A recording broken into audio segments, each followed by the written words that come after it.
Hey guys, what's up? Just getting things set up here.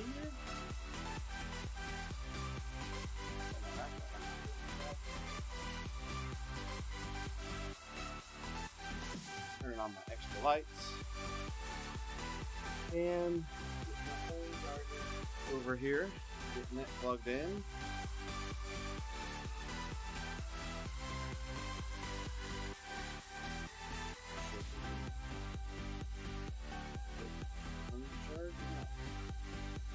Seems as if my phone's all good.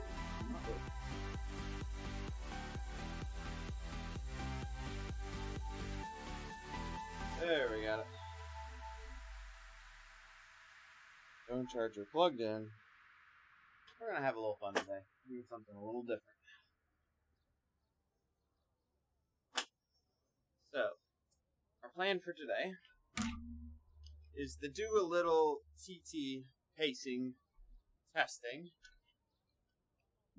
while we get some workouts in. Andy, what's up?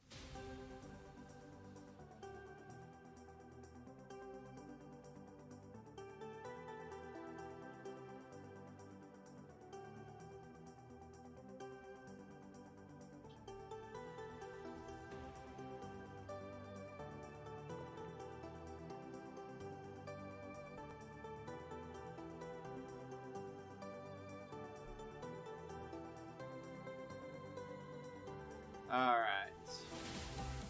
So, I'm gonna build a workout.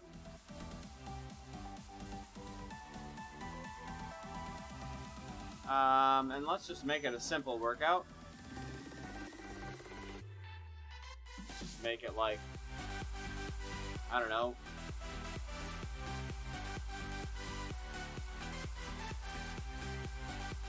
120 minutes.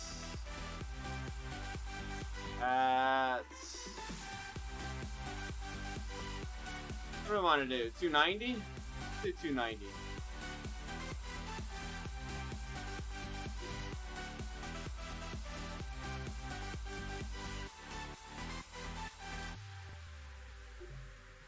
So what we're gonna do, we're gonna warm up riding a park perimeter loop, and then we're going to do a little bit of testing with that. My heart rate not picking up. There it is.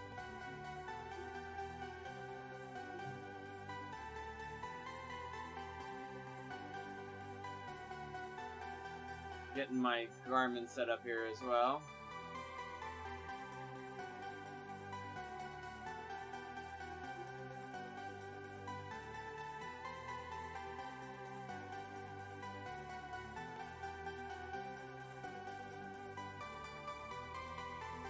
Resetting this. Start this one, start this one. Start this one. Park perimeter loop. We're gonna do a warm-up circle first.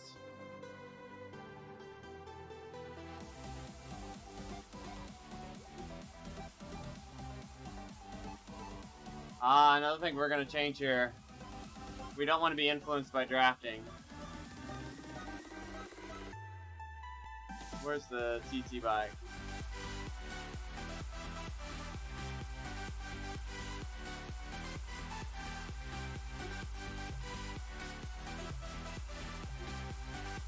And if we're gonna go on a TT bike, like, we can't go on a TT bike without the... Alright, there we go.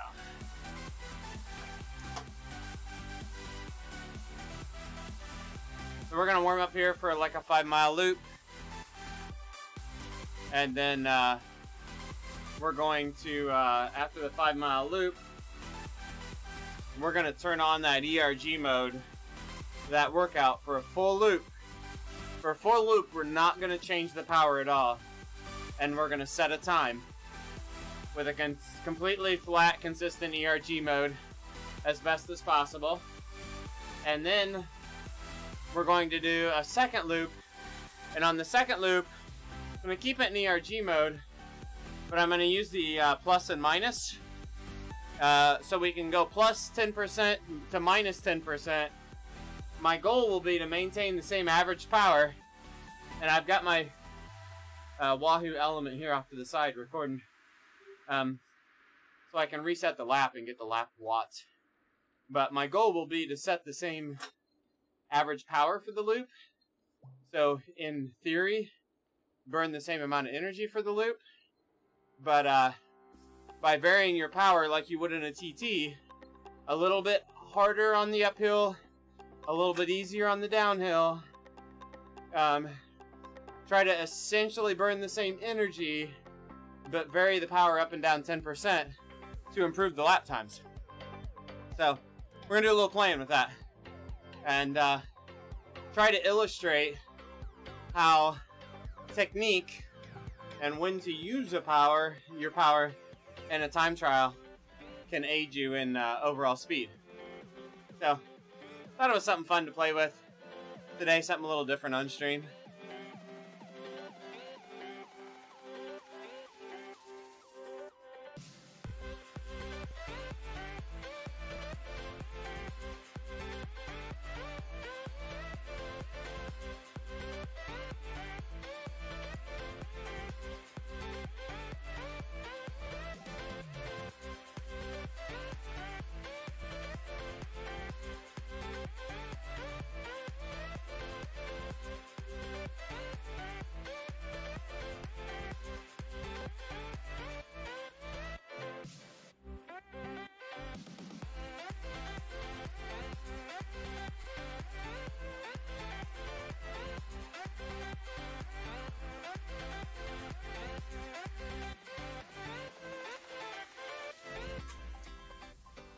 One thing we're going to do here while we're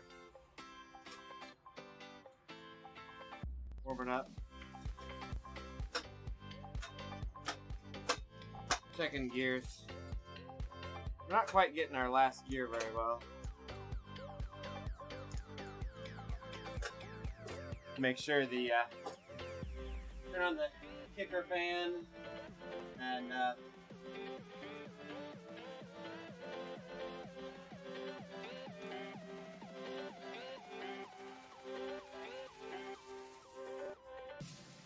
making sure everything's clamped down good in the back. Alright, let's get warmed up here.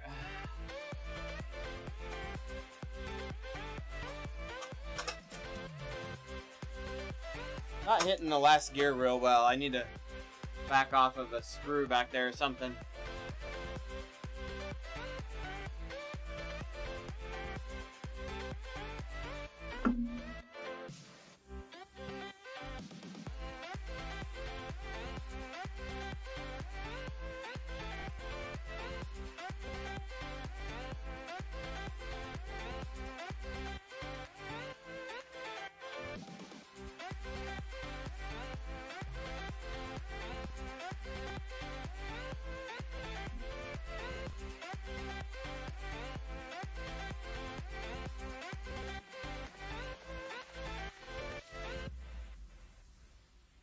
Alright, time to get warmed up.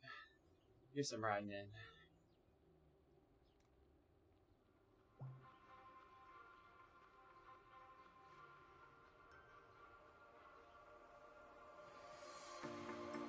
Told you to walk away. That was my first and last mistake. I'm blue without your face. But what can I do? 'Cause I'm just a sinking ship, and you're just a pair of lips that I've lost in the moment. All I want. So it looks like this is about a 12:04 time. So we should get like 25 minutes roughly of hard work if we do 2 loops.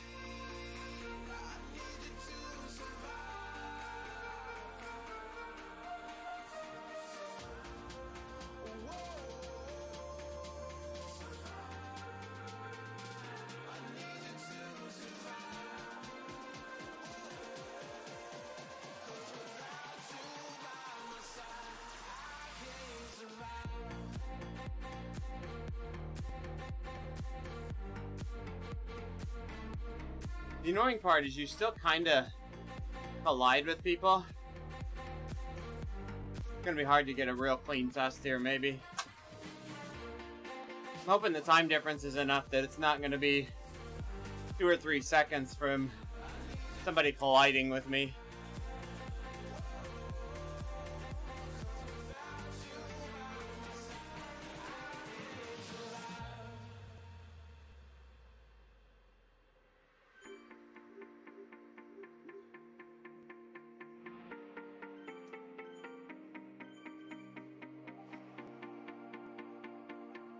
For those of you just joining, we're doing a little studying today. We're doing a little time trial pacing concepts and testing. So I'm warming up for a Central Park loop here. So probably about 15 minutes of warm up or so. And then we're gonna do one hot lap in ERG mode, untouched. 290 watts for a full loop, untouched. No up and down power, just set it at 290, do a loop. And then we're gonna do a second loop where I'm gonna use the plus and minus 10% within the workout to vary my power over the lap, up 10% and down 10%. The goal would be keeping the same average over the lap, but illustrating how in a time trial, varying your power up and down 10% at different points on course, depending on headwind and terrain, you can increase your time by riding the course properly without necessarily putting out more average power. Definitely an art form to it, so we'll kind of show that a little bit through the track here.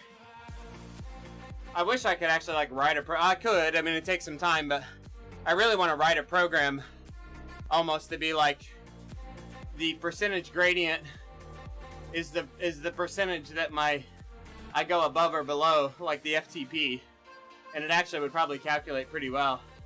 Hey Matt, how's it going?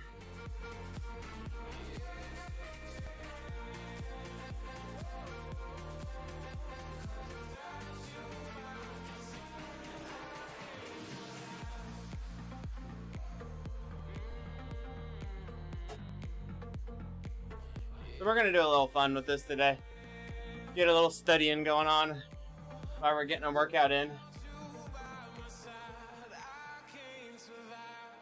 Oh no, your bike's in the shop. Hopefully for not too long.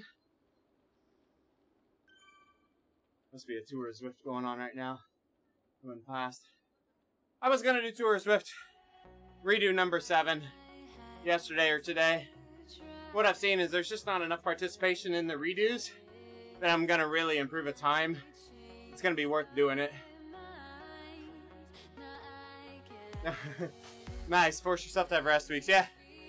I planned on riding yesterday, but I kind of did a family-inflicted rest day, which is okay. We just were so busy, and I had so much going on.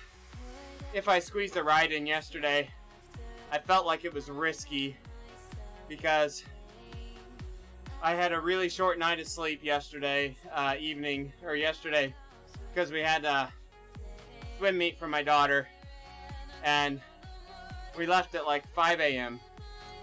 We were gone all day long. We got home at 7 p.m. from 3 different functions we had to kind of stack up through the day. And then I had to work at midnight till about 2 a.m. for some server upgrades. So I was like, if I do a workout in the middle of this, it's going to be like 20 straight hours of being awake with a workout. I was just afraid it was going to be a little bit too much stress on the body. So yesterday evening, I ended up kind of going to sleep a little bit before that midnight work period. And tried to get caught up on sleep a little bit and get a better workout in today. So hoping to go a while here today. We'll see what the motivation brings me.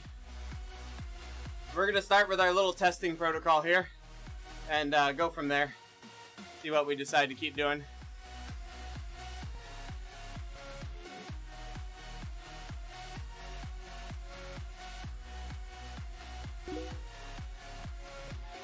No mile goal, Sorrento, today.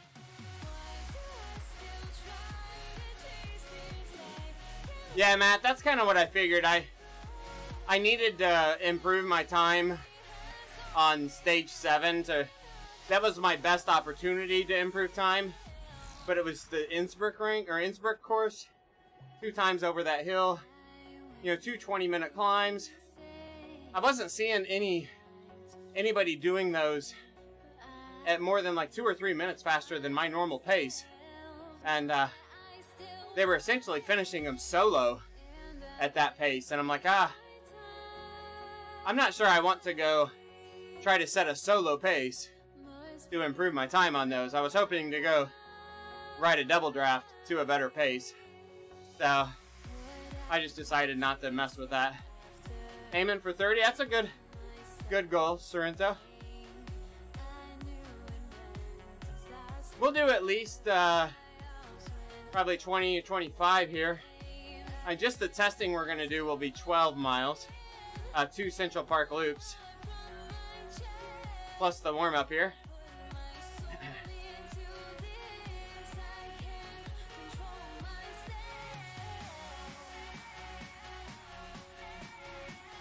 Just submitted my official, we call it official weigh-in video for KISS Super League. So for a lot of people questioning how all that works, we did submit official weigh-in videos.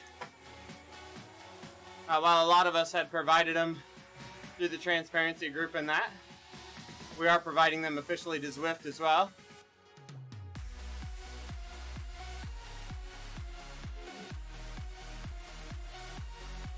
My daughter looked at me like I was weird though, because I needed to have her record it for me. I wore what I've got on here. Actually, it's a different pair of shorts. I've got doubled up shorts on for comfort, so I didn't keep the second pair of shorts on for the video. It was not an underwear shot though.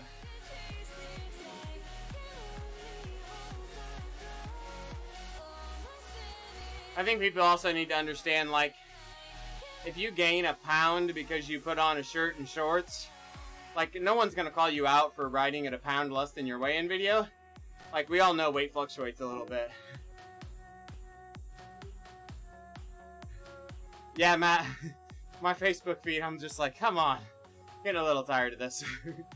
Like, good cause, but guys, like, we don't want underwear videos. Like, at least keep your cycling shorts on.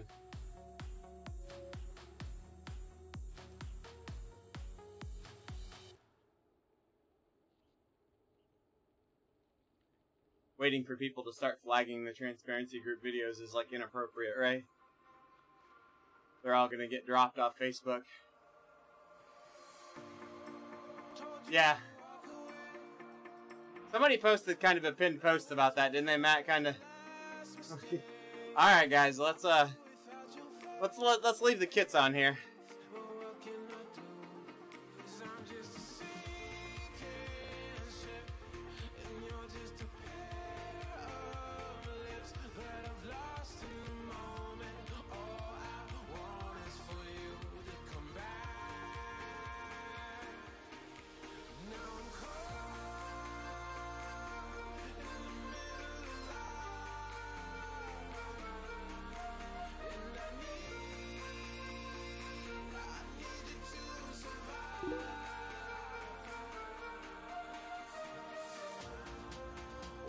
What is this?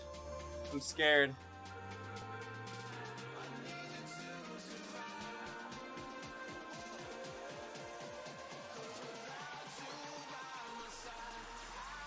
Super Bowl, Yahoo. Yeah, I'll watch the Super Bowl. Not super, like,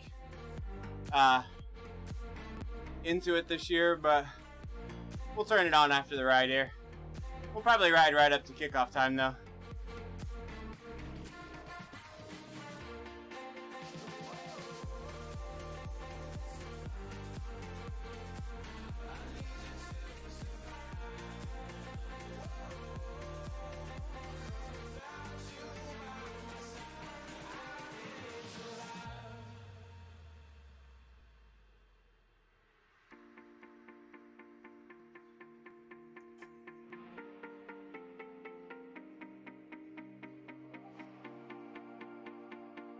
My chain and stuff's a little loud today.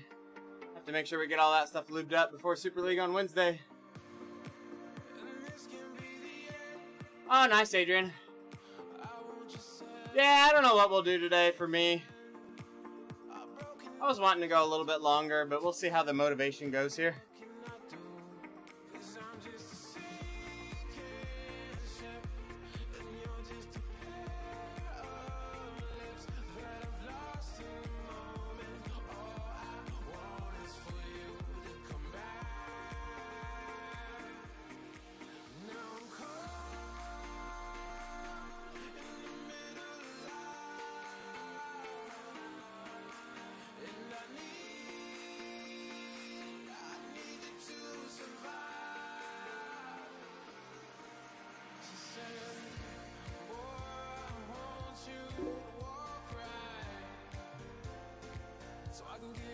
Yes, Matt, there will be intermediate sprints this week, is the word right now, yeah.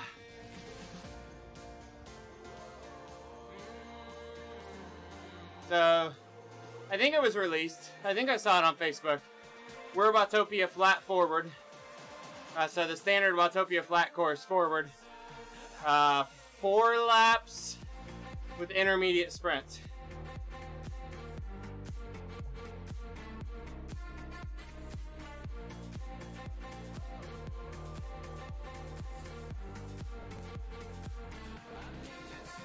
Any tips for building watts?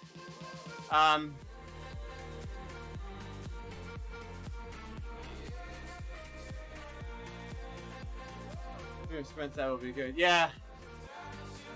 Intermediate sprints will make that course interesting because you go into the SCs right after the sprint. So, that will be interesting. Alright, we're going to start the hot laps here, guys.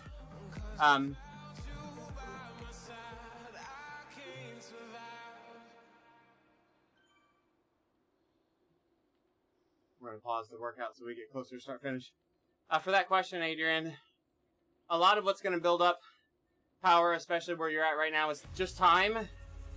And kind of figure out what that FTP number is so that that hard effort that you can hold for, you know, 20, 30 minutes, that's pretty much all out or a little less than all out for that time.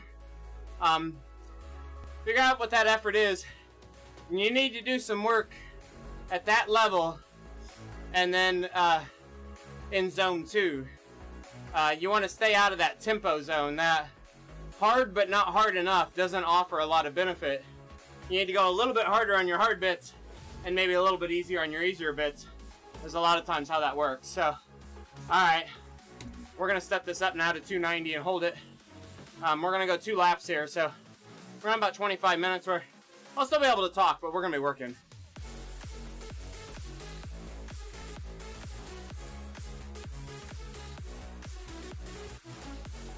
We're just going to hold 290 for this first lap. And I'm going to hit the lap button as soon as we go through the line so we can calculate average power.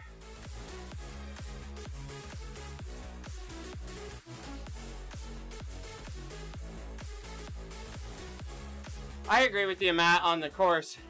Without the intermediate sprints, it might get boring. But also, the SEs is a little different yet that the pros haven't done, so we'll see. The SEs right after the intermediate sprint is also interesting. So we'll see. I will be racing this week, so that'll be fun.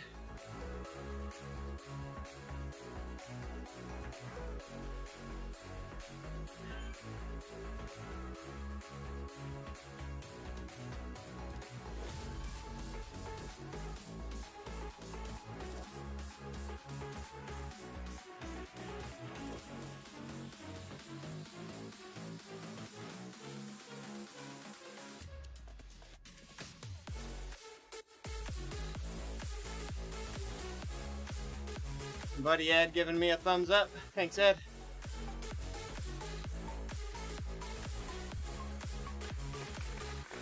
Kicking the fan up. Hey, thanks for the follow, Sorrento. Really appreciate that, man.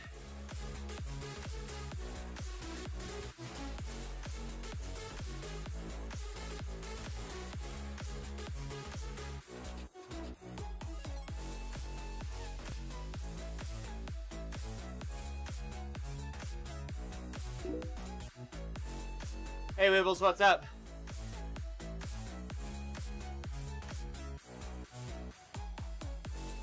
Yeah, so if you look at the bottom of my graph here, get that FTP set right, Adrian, in game, and you want to be doing, you either want to be blue or yellow. This workout, I know I'm kind of cheating. I'm in the very, very high edge of green, but if you really want to lift those numbers, you want to be, you don't want a lot of green, or you want to be at the very, very, very top edge of green. In your harder efforts. But more yellow, red. Yellow you should be able to maintain for 20 minutes. And red is going to be about 3 or 4 minutes. So, like those hill efforts, try to get them in the red. And maybe cruising on the flats, get down into the blue. And then like, do 10 minutes of blue, 10 minutes of yellow, something like that. If you want to get more work in that zone 4. Yeah, painting it blue is really good for long rides.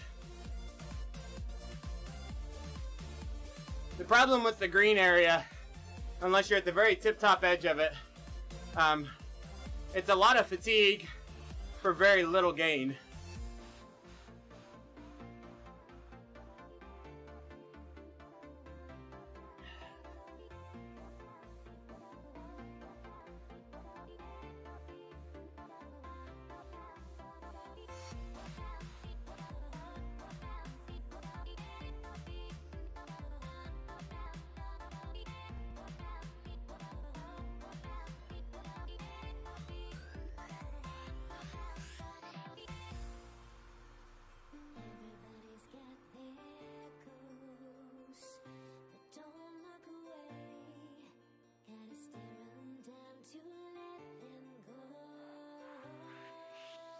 Reminder, we're doing TT pacing testing, so first loop we're locked in at 290. Second loop, our goal will be to beat the first loop's time by using the plus or minus in the ERG mode to vary the power on the hills.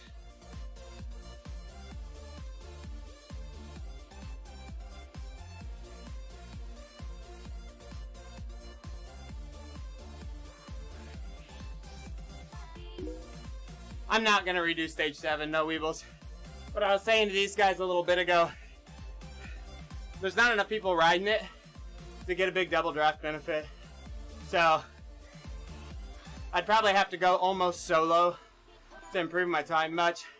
And I'm only going to get a couple minutes out of it, so I'm not that motivated to go after that.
Nice effort to settle into here.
Oh, the bad part here is going to be seeing the times. Shoot.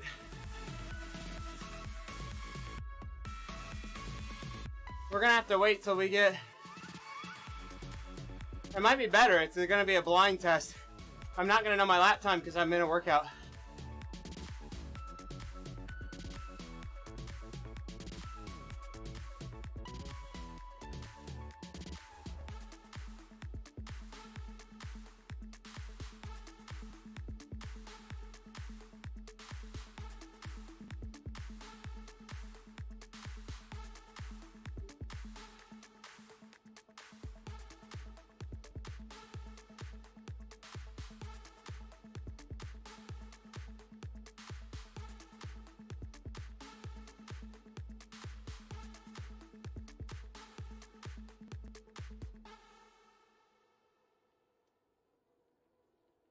Group ride. Pardon me, coming through. Oh.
Trying to go back and look what my time was when I went through the banner last time, so we can get a rough time here. Almost straight up 20 minutes. Yeah.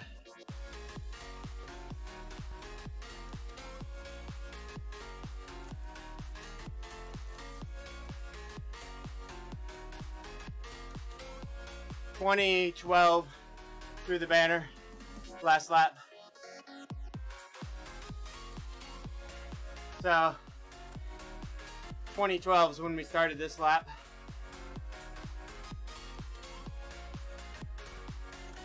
Average power for the lap has been 288.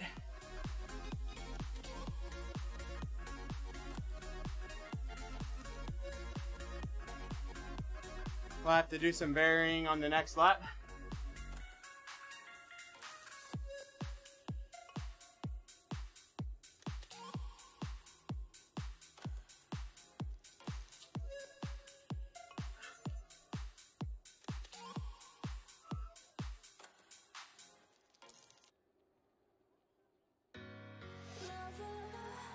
What's holding you down? I ain't like others. Don't let them hold your ground.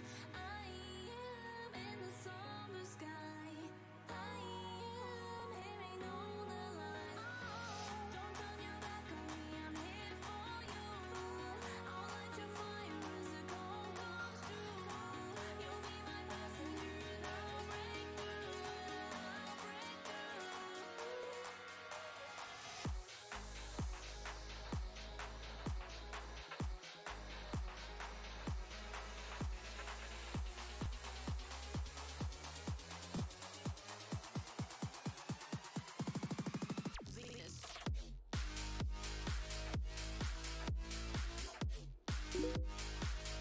Hey, what's up, Westy?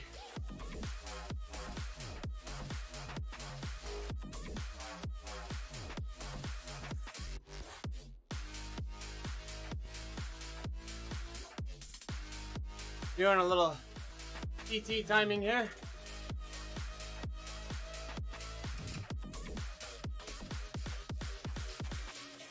About 52, 40, 24, or 1440 was the rough time there. 3450 was starting this one. So now we're gonna vary the power a little bit on the hills this lap. See if we can do better than a 1440.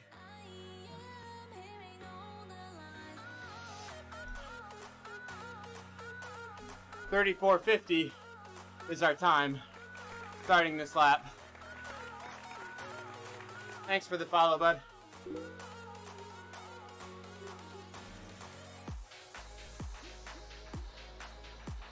We're gonna go plus 3% on this little 1 or 2% gradient here.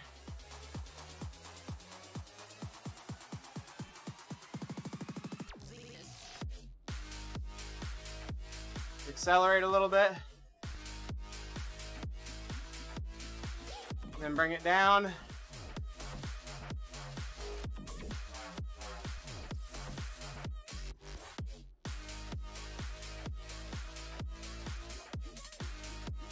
You can see my percentage is going up and down just a little bit for the gradients. Goal will still be to hit that 288, 289 average power.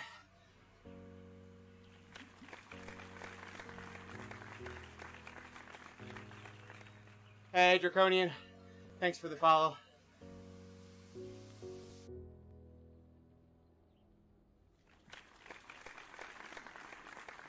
Hey guys, thanks for all the follows, man.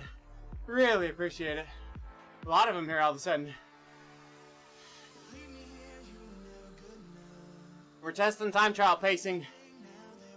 Increase the power a little bit on the hills. Decrease it a little bit on the downhills.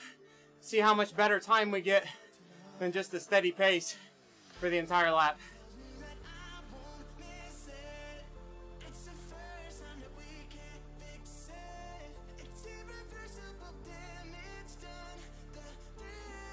Pull it back a little bit here.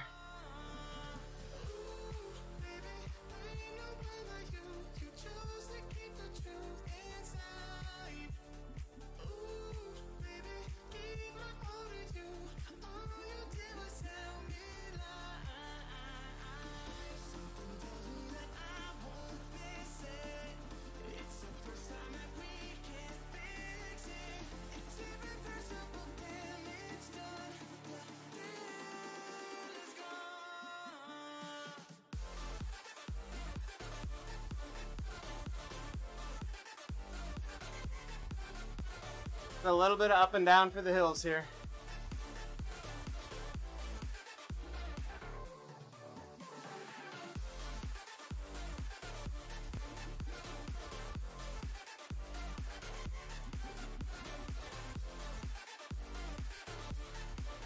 Big downhill here.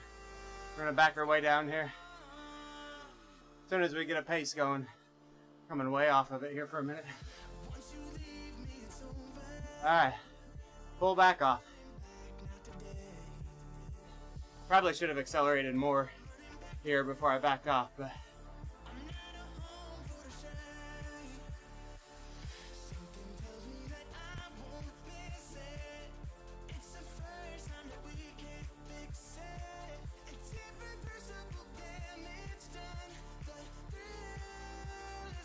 this is the idea of a TT pacing.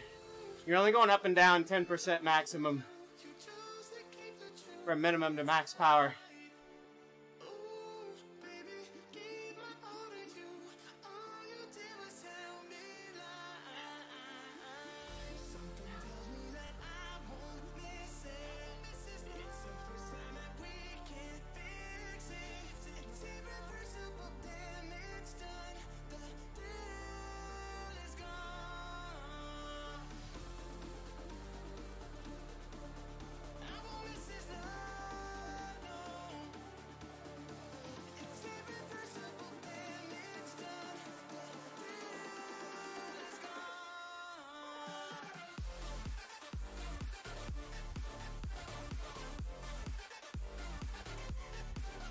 Yeah, Wheelmat, I'm not going to go that hard on the hill.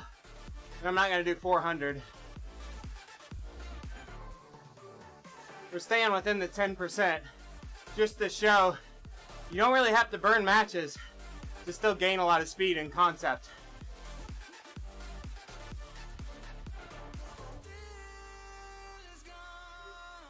We're only going up and down 30 watts here. You definitely on a 9 or 10% grade, you would pace more than that.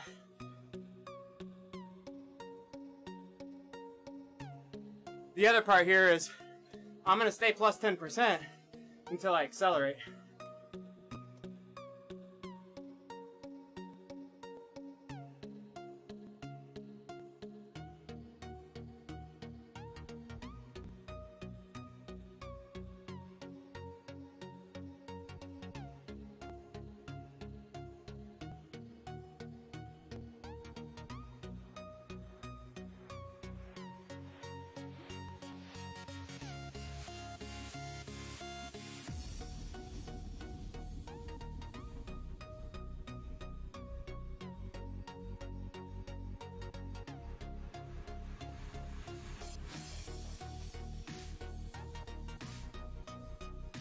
Average power right now is 290 on the nose.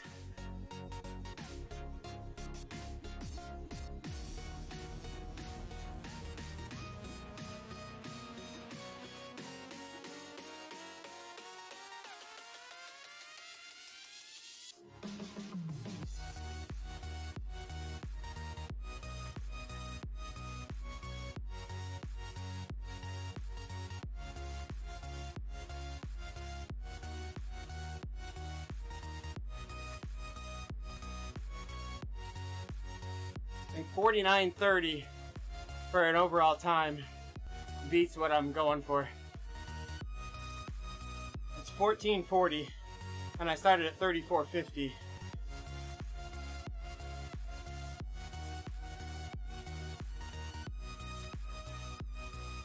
I think 49, better than 49:30 is the goal. Do we still accelerate a little here?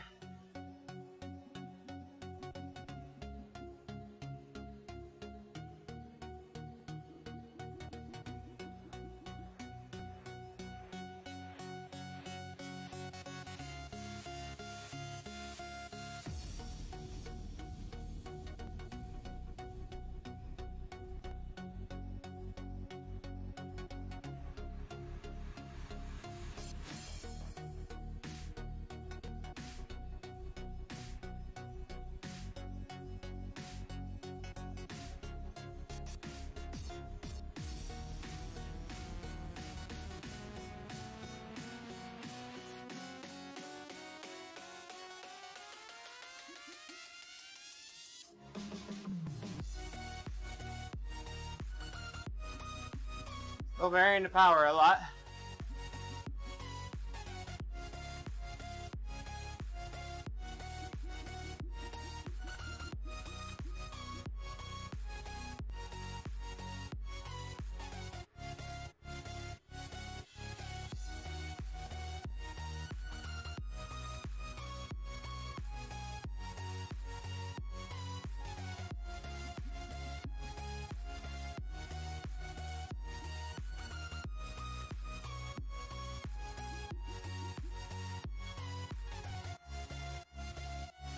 It's a little hard to control like this.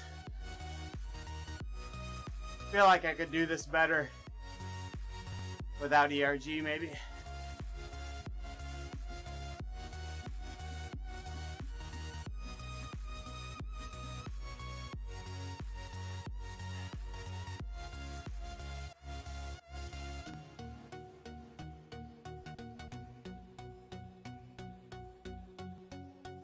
We're about 2 watts over average right now, but we just did that big false flat. Letting her run out now. Yeah. It would be interesting, Matt, if like you just have a finite number of kilojoules to use. So, like, you could go over average mid-race, but you would fade hard at the end. It would be fun. Like, who can set the fastest lap time with a finite number of kilojoules to use?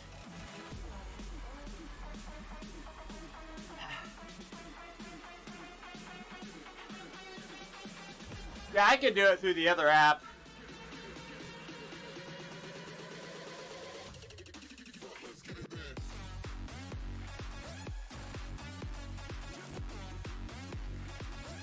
I debated about doing it with my phone.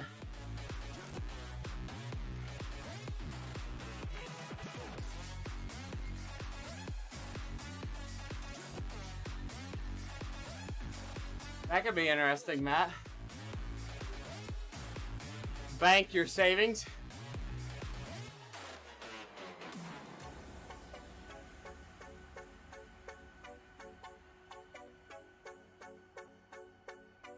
So here, like, the trick is accelerate, then back off.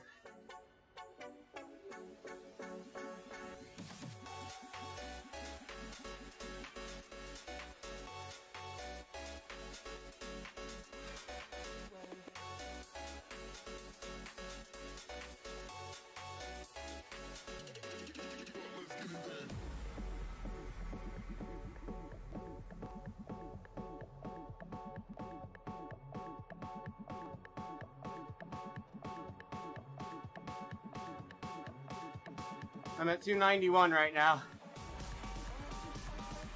So I gotta save a little bit here.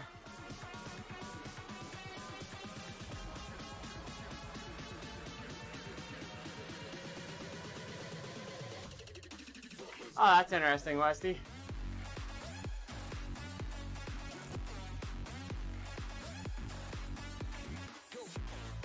Right now, I've got them both recording, and I'm about 3 watts difference between the between the pedals, B Pros, and the trainer.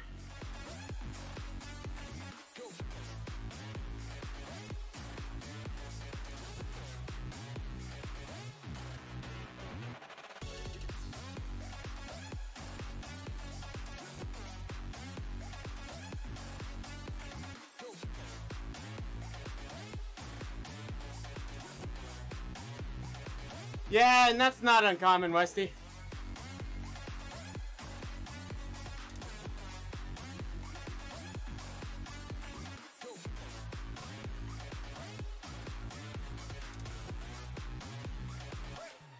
Yeah, man. There's a lot, buddy. There's a lot. At times. I think the rider can minimize it too. Is what's really interesting. Even on the time trial bike you stick, which is annoying.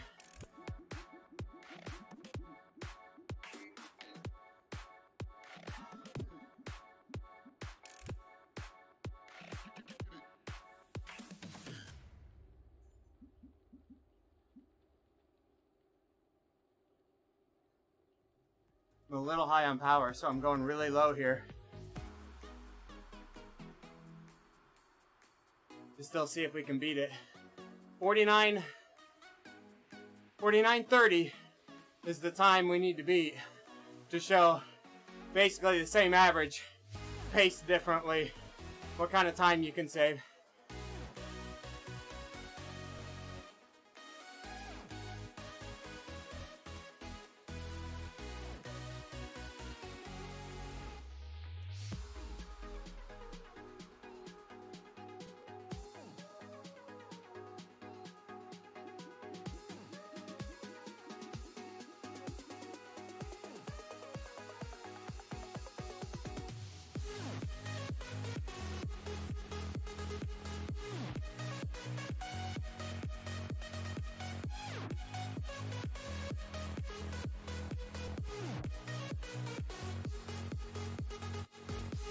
Five seconds we saved there.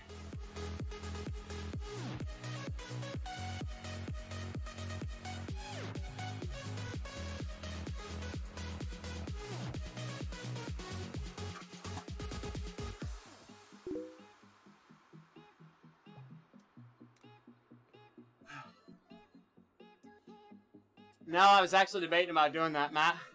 Like, same average power up to climb, but vary my power based on the gradient.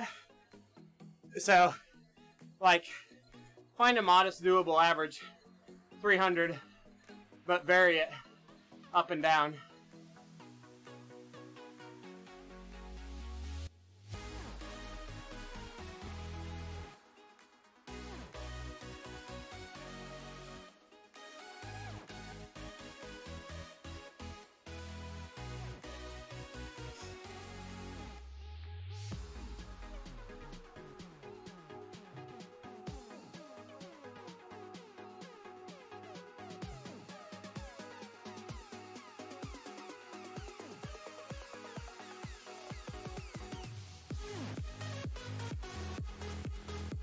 Yeah, you do. You're going to see your heart rate go up and down a little bit, but actually in a longer time trial, that varying it up and down feels better because those 10% easier spots give you a little bit of rest. So, in a longer distance, I feel better with that little bit of variability in it.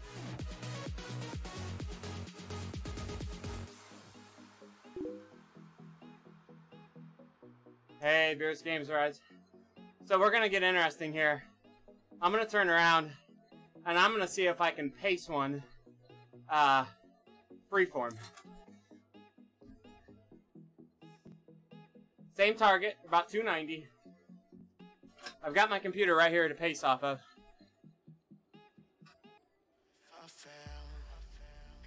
Because I'll feel the hills and be able to like full rest a little bit more.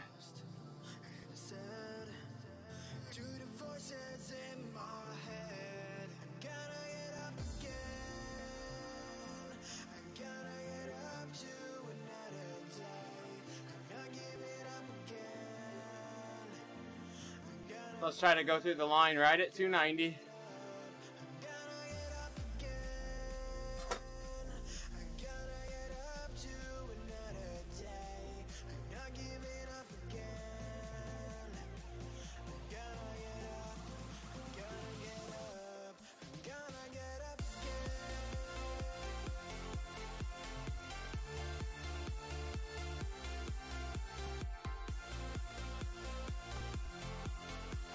And it's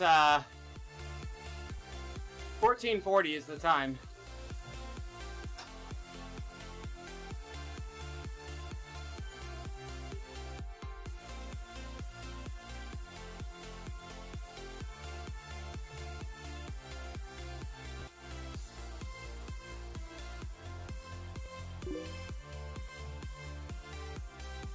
Yeah. Yeah, I'll be shifting a lot. Trainer difficulty is my normal setting. Look into my eyes.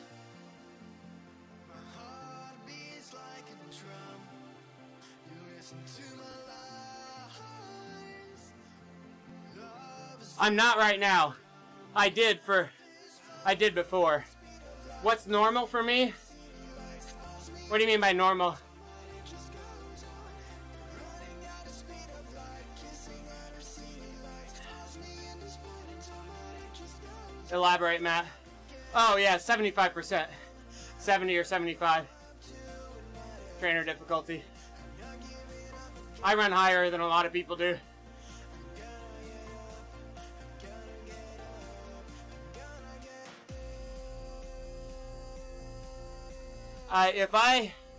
As long as I can race in the big ring, everything but the mountain, I'm happy. I like to feel the variability. Average power right now, 290.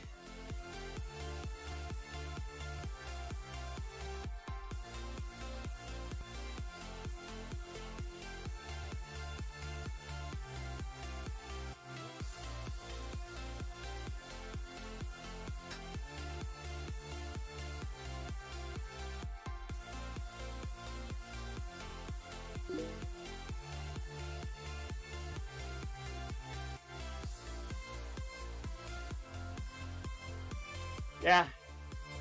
So broken hip shot, what we're doing here is we're doing time trial pace strategy testing. So I did a 14:40 timed lap with ERG locked on at 290.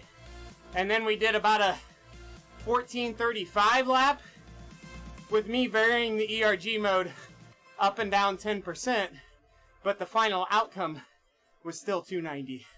Now we're doing no ERG mode. I'm doing it completely by feel in the trainer, shooting for the same percentage to see if my normal pacing feel, still shooting for that 290 average, can better that time.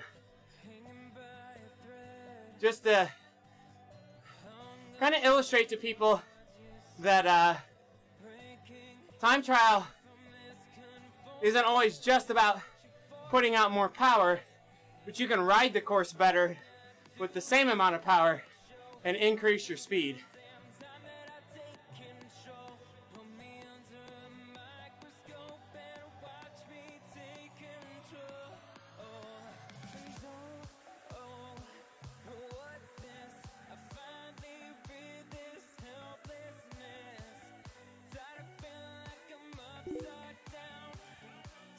Yeah, harder on hills, back off on the downhill, same average, faster time, yeah.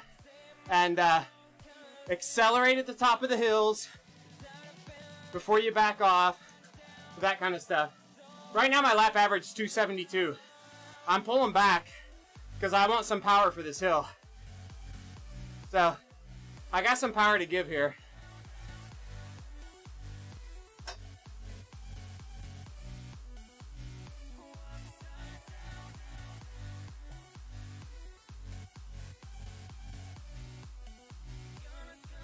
Yeah, so far where I've been at in trainer difficulty has worked out pretty well for me.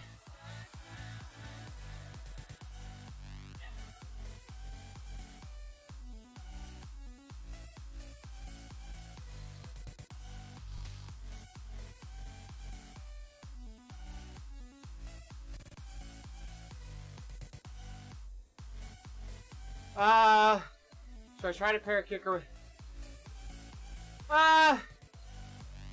You can, Westy, but probably not a big deal.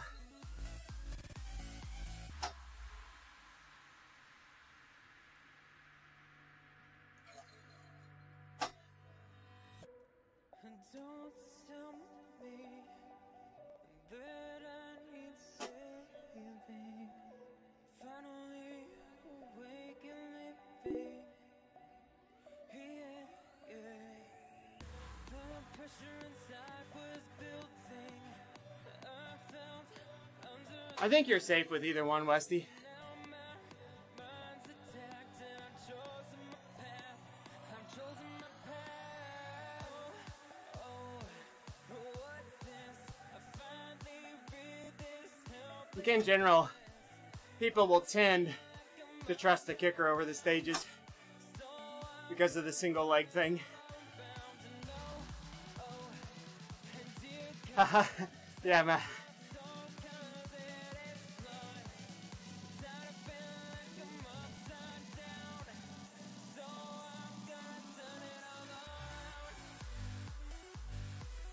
.288 is my average power right now.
.290 is my average power right now.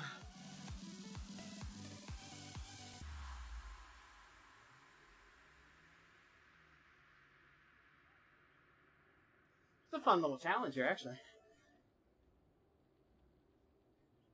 Keeping my head focused on my power. Crashing into me, drown me in your lies, and there's no way to breathe. And my walls will keep you down. I am safe without the sound of you around. It's getting colder, and I'm the storm that's taking over.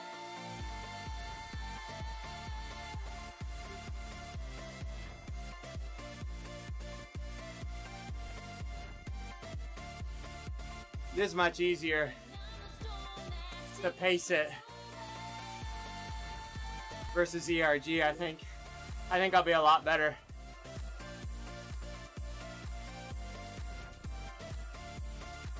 Yeah, broken hip shot, it's really good at mastering riding for speed, like time trial type. Really makes you understand the algorithms a lot more.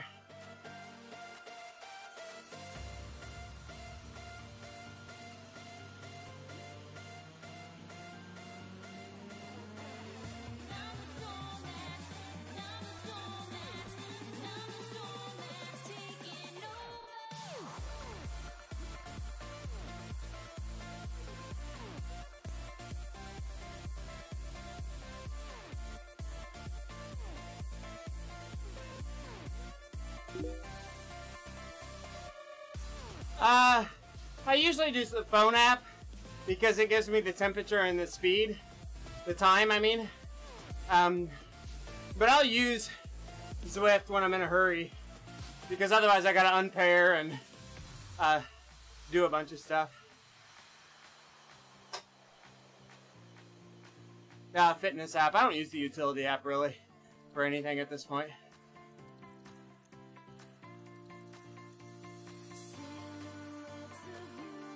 284 is my power.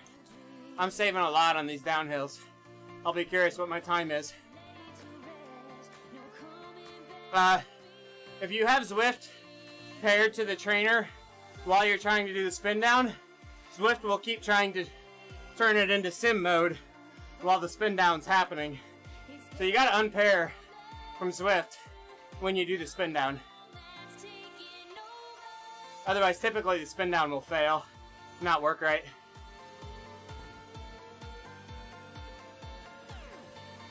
Because the spin down, well, Zwift off, is the same thing. Zwift can't be talking to your trainer during the spin down in the fitness app.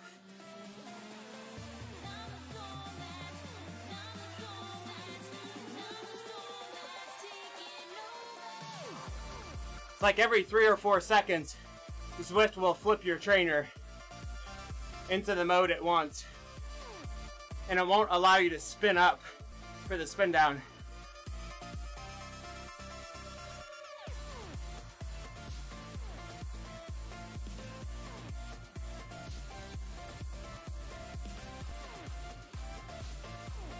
.286 for the average for this lap right now. We're in good shape.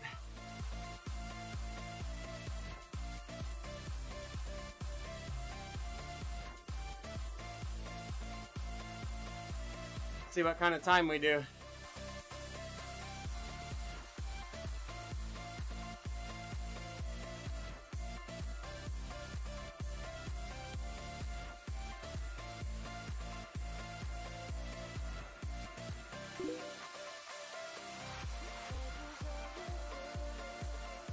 I think it's going to be a lot faster, actually, than the 14:35. We'll see.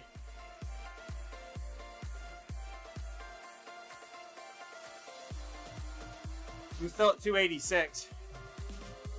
So I think I'm going to come in under my target, too.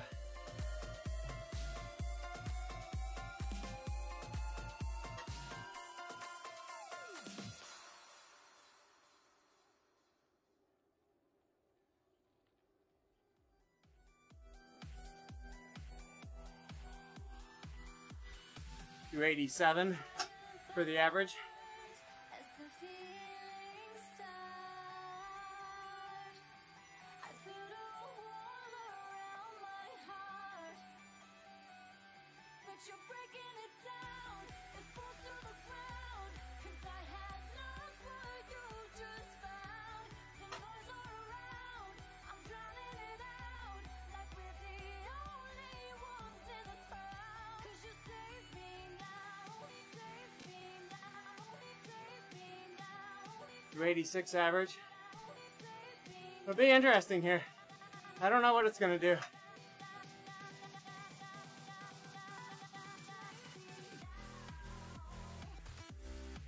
Accelerate, rest. 287 for an average.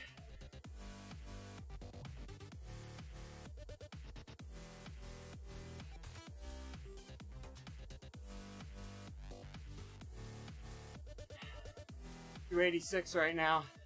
I got a lot to give on this last hill. Not gonna hammer it.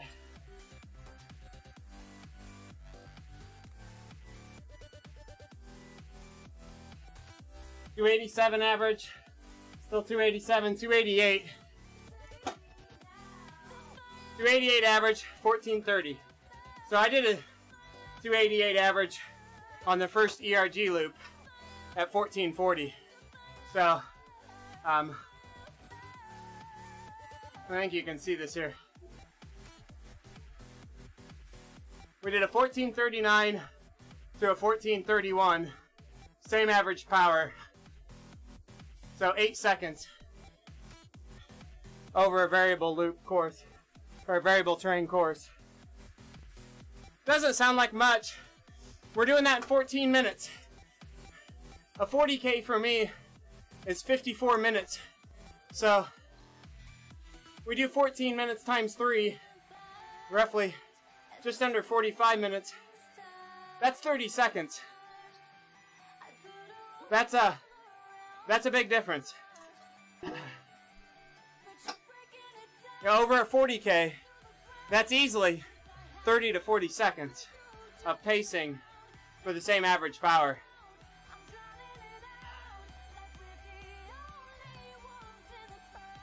You can't do it in a pack.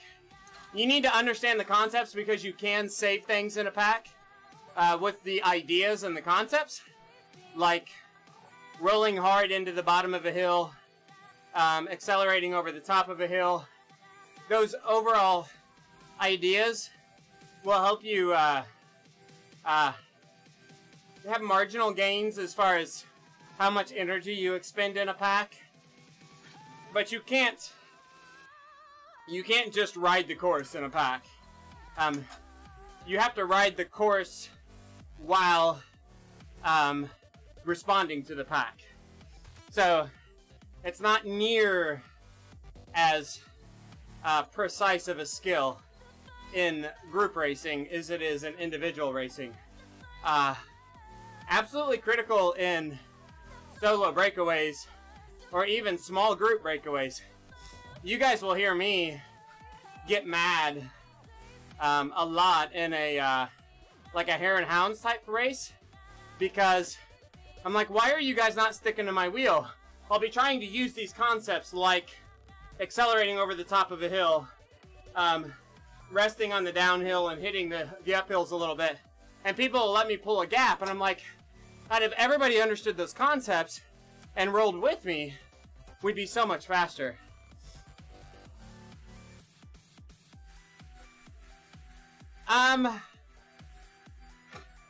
There's a cool app called Best Bike Split, Dr. Weebles, that'll actually give you that information.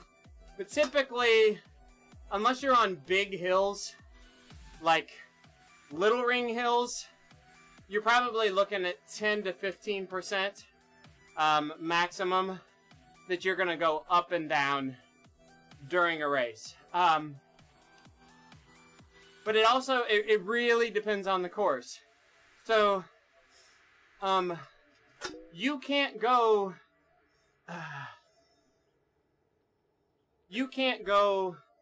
for example, 15% over for 20 minutes in a time trial. You'll blow up, right? So, like if you have a long, hard slog into a headwind, you probably can't go 15% over target into the headwind and 15% under with the tailwind. Even though that might result in a better time, you physically aren't going to be able to do that. So, I would say for the harder efforts, 5-10% is about tops. Like, you use the same pacing strategy with a headwind and a tailwind. Like, for example, if my target's 300, I'll try to push 310, 315 into the headwind, and 280 with the tailwind. If I have a short hill, less than 30 seconds, I'll go 400 watts up that thing. I'll no problem adding 30%, right? For 30 seconds. Especially if I have a downhill on the other side of it, right? I'll go extra hard for 30 seconds. I'll accelerate at the top, get up to, like if I'm going on a downhill, I'll get up to 35 miles an hour and basically release all pressure and just spin the legs at like 70 watts and recover for 20 or 30 seconds once you accelerate. That's the key to the top of the hill. It's after you accelerate. The hill is not over when it's flat. The hill is over when you're up to speed. So, burn a little bit of power to accelerate. Rest when you're going fast. And then like, so a lot of what I have around here are rollers. It's, interstate overpasses, stuff like that. So if I'm pacing at 300 watts, I'll go up an interstate overpass at 320, and I'll go down the other side at 230 something like that. And a lot of it ends up really being by feel. So, for me, the best paced time trials, because you always have a tendency of going out too hard, is, man, when I've got a headwind, if it's an out and back, and I've got about a 5 mile an hour, 10 mile an hour headwind on the way out, a lot of times I'm also paying attention to average speed. So, if I've got a little bit of a headwind on the way out, and I make the turnaround with my speed over like 28 mile an hour, on the way back, I am on it. Like, I can, you know, it's like if I'm, let's say I'm above 26 miles an hour, and I know I now have a tailwind, I will absolutely crush it, because I know that I can go faster on the way back with the tailwind. And you typically fade at the end of the second half, but if I know there's a big target out in front of me like that, and I know I've got the wind at my back, I mean, I don't know what it is, and maybe I'm different than others, but going fast makes me want to go faster. Like, the adrenaline rush of holding 29 and a half, 30 miles an hour on a straight, flat road, like the rush and the adrenaline it gives me, that allows me to put out a little more power. Man, those time trials that hit that sweet spot are so much fun.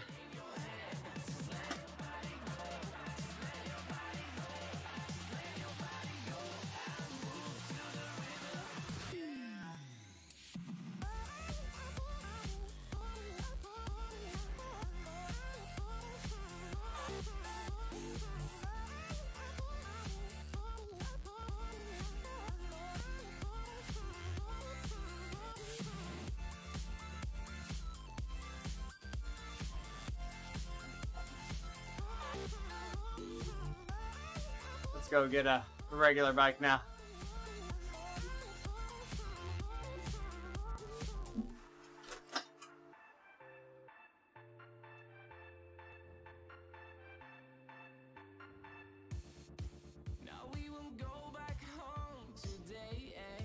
It'd be rolling hills. So Weebles, on your rolling hills, like, how rolling are we talking about too? Or is it just little lumps? Or are they like pretty good little humps?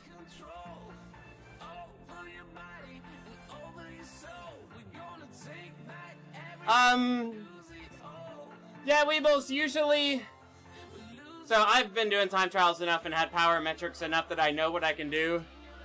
So my time trial FTP, or my time trial power sustainability, is less than on my road bike. So most of my time trials are somewhere between 290 and 320, depending on fitness and how I feel that day. That's my average power, where, you know, my FTP on the road bike is probably 350. On the time trial bike, an FTP test would probably net me about a 320, 325 maybe FTP on that position. So, a lot of it is, like right now, if I went out to do one, I haven't done one in a while, I would probably shoot for a target around 300. And the way I pace it is I know how my body feels, and I've done it enough. I usually split a ride into thirds.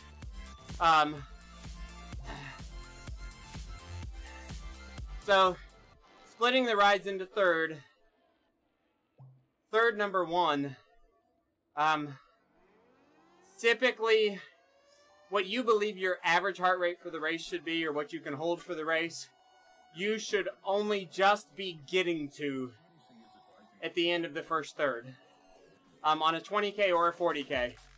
It's usually the way I pace it. So, like, my heart rate is usually slowly rising to 170-ish in the first third of a hard time trial. With a target power of, let's say, 300. The end of the first third, how do my legs feel? Am I comfortable? Do I feel like I've got more? Do I feel like I don't have more? If I don't feel like I've got more, I back off probably 5 watts or so. I try to sag a little bit under target. I'll reset my lap on my... So I'm usually displaying lap power. 3-second power, 30-second power, 5-minute power, and lap power are usually what I'm displaying as far as power numbers. So a lot of different power metrics. I'll reset my lap a third of the way through the race and kind of do that assessment in the head. Westy, after a race, with my fan running after a race, I'll get 120 to 130. If I don't have my little fan running on my kicker itself, I've seen 150 plus on my new kicker. My kicker 16 and my original kicker, I never saw over 125. No, 100's plenty warm. Those are like max temps, man. Those are like 100 is good and warm. You want it above like 95, 90, 95. It's good and warm there. Kind of hit that middle ground. So, sorry I bounced around there. Pacing. At the end of the first third, I do a self-assessment. If my heart rate hasn't got up to that 170-ish, I need to push a little harder. I should feel like I've got a little bit left in my legs, or a lot left in my legs. But if my heart rate hits that 170-ish, even if my legs feel pretty good, not really gonna crank it up yet. So I reset my lap counter. I'll reset my target for the next third. You know, and I'll usually only go 5 to 10 watts higher or lower target for the next third. And in that next third, at the end of it, it is time to, okay, can I go any more? Usually at this point, it's like, nah, I just gotta hold on, right? Sometimes you might have a little burst, or there's something you're chasing, a person you're chasing, something like that. A rabbit that might help incentive you at the last third. The last third is all about just gut it up and suffer. You typically don't want to get to the point in the last third where you're intentionally lowering your target. You want to adjust your target for the second third, and the last third is about, I can barely hold on to the finish. If you feel like you can crank it up very much in the last third, you probably should have cranked it up in the second third. But you typically fatigue a lot in that second third. And then across that last third, I do a lot less paying attention to power, keeping my head down, going hard, trying to hold my form, trying not to blow up. If there's a speed, like most of the courses I ride are repeat courses, so I know what my PR speed is, so I've also got average speed showing. So if I'm close to a PR average speed and conditions are right, I'll start pushing to go for something like that. But typically in the last third, it's just holding on. And even one of our courses has a little false flat kind of climb into the finish. And I always try to hit that hard, like, yes, like I can crank it up, I can hold 340, 350 to the line. And it's only like a quarter mile. And every time I do that, I absolutely fall apart. Like, you're that close to the ragged edge that if I bump my average from 310 or 300 to 340 for a minute and a half, I start falling apart. So, it kind of gives you an idea of how I strategize them. For me, unless there's a big wind condition change on an out and back course, for an out and back course, you want to be within 5 or 8 watts of one another on your first half versus your second half of the course. And I'm getting better at that.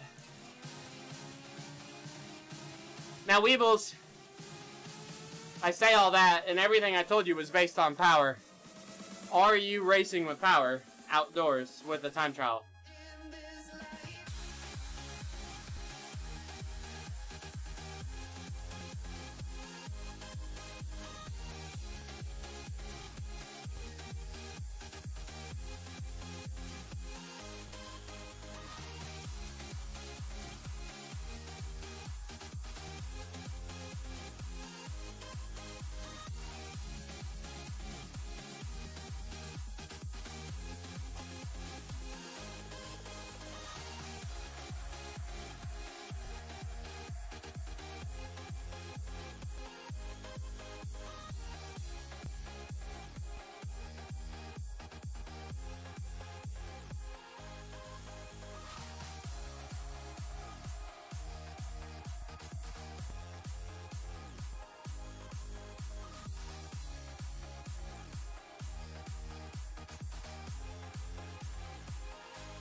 Yeah, so I did a lot of time trials before I had power.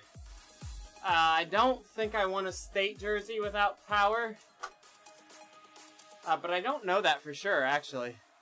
You know what? I take that back. My power meter died. Was it for the last state race? I had to send my power meter in to get repaired. So I did one of them without power. But I didn't get good at doing them without, I take that back. I was a good time trialist without power. Never have used power before. I was a fast time trialist, but I was not a good pacer. I was leaving a lot on the table. So when I got my power meter, first thing I did, like it came in the mail the day of my local time trial practice runs, I put the power meter on my bike, I paired it to my head unit, and I hid all the power metrics. And I went and rode the time trial like I always ride the time trial, completely ignoring my brand new tool. I didn't want to know anything about my power. I just wanted to ride the time trial the way I always ride the time trial. And what I found out was I was going out at, I think at the time, I went out at about 3:10 for the first 5 minutes. And I did the last 5 minutes at about 2:55.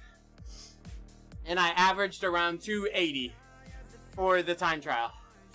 Like, absolutely, what do you call it? The gentle fade the entire race. I would go out in the first 5 minutes, and my target for the first 5 minutes was to get my heart rate to 170 to 175 and hold it there. And if I get to 175, I'm in danger and I back off. And if I get to 171, 170, I've got more and I go harder. And I would pace completely blindly based on that. And basically I was having the gentle, I was going too hard to begin with, bringing the heart rate up too fast, and then essentially inducing early onset heart rate decoupling to the point that racing off of heart rate, I just had a gentle fade of heart rate decoupling over the entire, those were 20Ks, usually 30 minutes. So the first, that's what I was saying, like the first third, if you're doing a 20K, that's the first 3 miles, 3.5 miles. Hold yourself back. Hold yourself back a lot than if you don't have power, because you don't want to hit that. You don't want to bring that heart rate up too hard, too fast. You're burning a lot more matches than you think you are.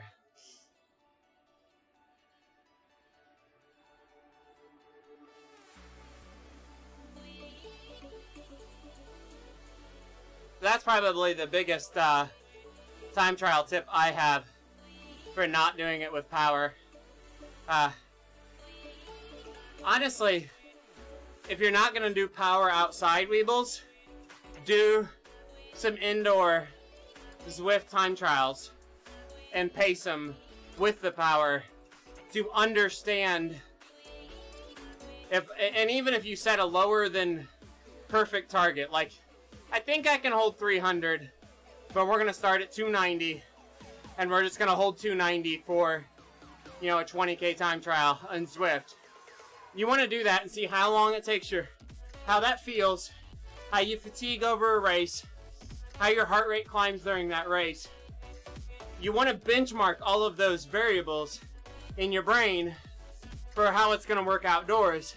Because the advantage of doing it indoors is you also have the power in Zwift to know that you're holding a steady effort and everything else is changing around your steady effort.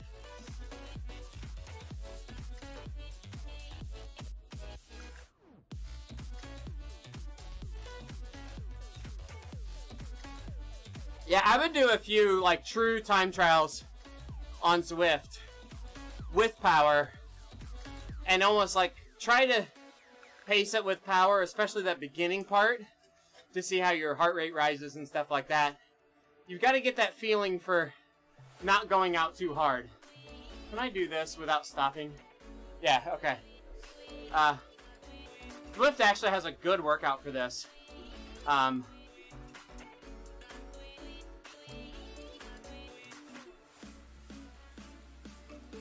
trial specific. Training for the first 5 minutes. Zwift has this like ramp up. Like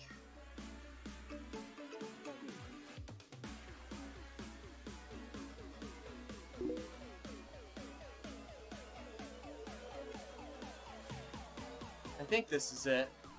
This one actually ramps you too much.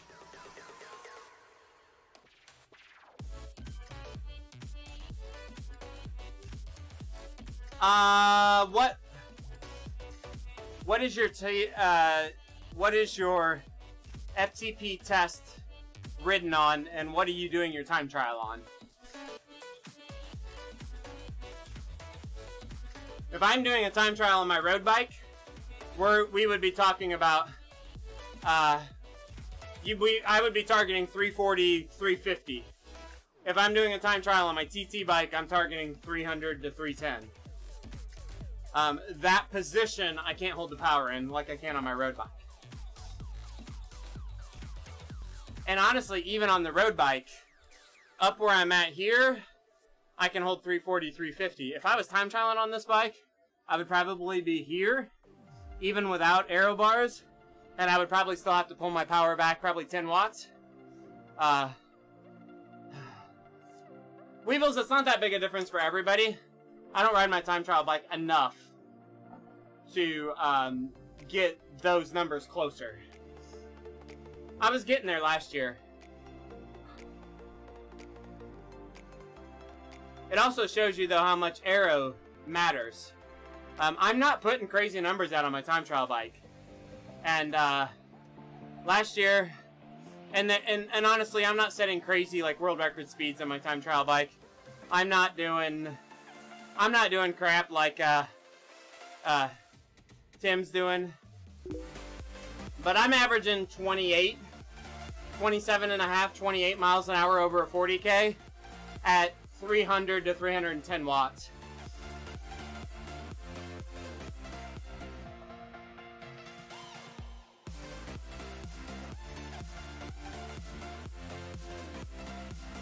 So a lot of where I'm getting a lot of speed from is aerodynamics for sure. I work really hard, so I almost need to get my side view camera. I did some streams on this before, Dr. Weebles, where we were like really assessing getting a flat back and things, short cranks, all this kind of stuff.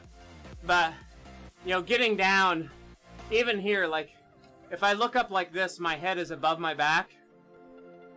If you just, what they call turtle your head, like you can pick up a half a mile an hour, putting your head, you know, pushing your chin down toward the handlebars and getting your head in front of your body instead of above your body. You know, little things like that. You know what they talk about in an Ironman, getting comfortable. So people will have the super slam setup, but then like 5% of the time they'll ride up here because their back hurts. Where if they had a little bit more relaxed setup up here versus down here, if they come up here, they could stay in that position indefinitely, and in the end have 3% better overall aerodynamics. So, all of that stuff makes huge differences.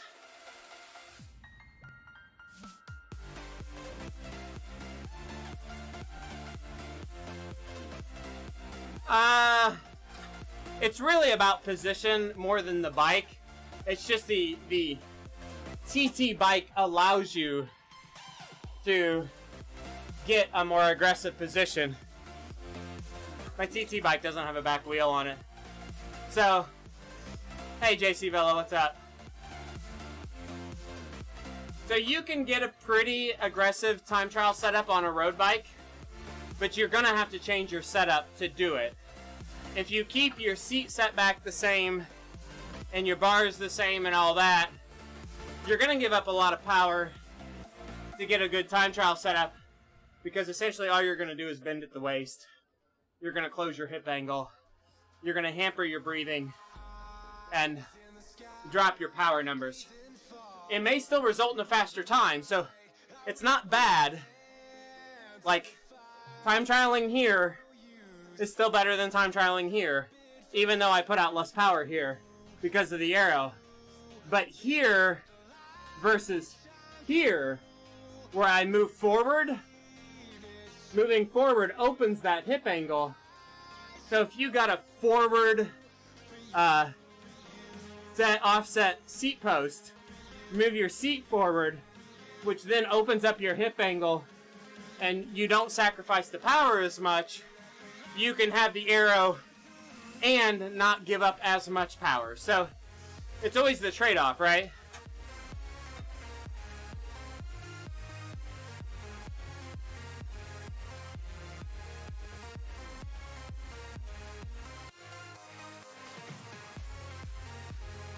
That's one reason why I like the seat that JC Bello and I have been talking about. When I've got that seat on my cross bike, when I ride on the aero bars on the cross bike, that seat allows me not to scoot forward as much as you would if it was a full forward offset seat post, but it allows me to shift forward a little bit when I get down on my elbows.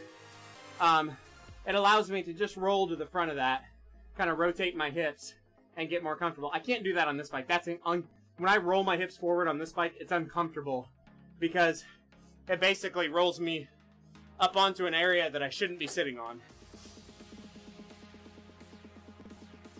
But with my Adamo saddle, I can roll my hips forward without putting pressure on the uncomfortable parts.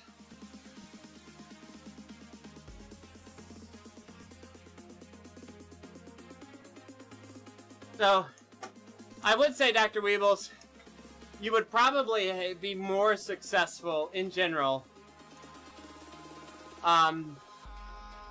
especially if you have time to play with it and that, is figuring out the adjustments on your road bike to time trial well on it versus trying to adapt to somebody else's bike, unless you have pretty open access to their bike to train on and to dial it in.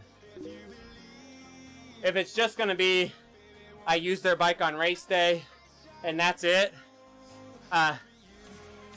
slam your seat forward on your road bike, get that, adjust it appropriately, as far forward as you can get it up, get some aero bars, and try to dial your position in.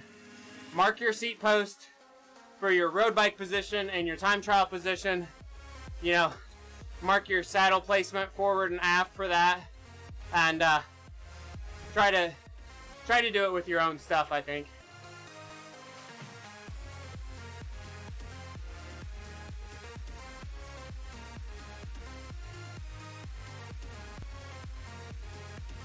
Oh, nice, JC Bell. What kind of gear set do you have on there? Are you running electronic or are you cables?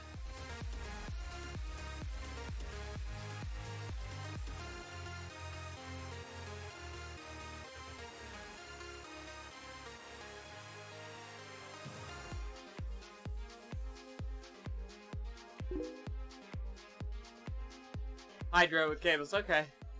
Yeah, that should be something they can adjust out of it then. It maybe has a limiter screw that needs just a little bit of tweak or something like that. They should be able to adjust that out.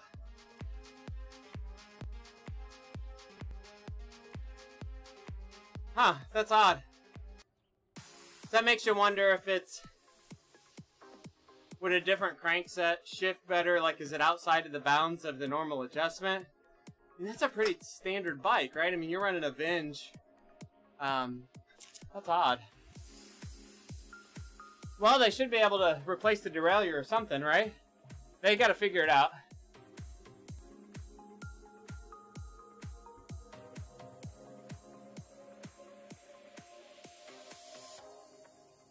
Yeah, there's something funky going on there, Bello. And being that, I think you're a fairly new bike, they ought to take care of you there.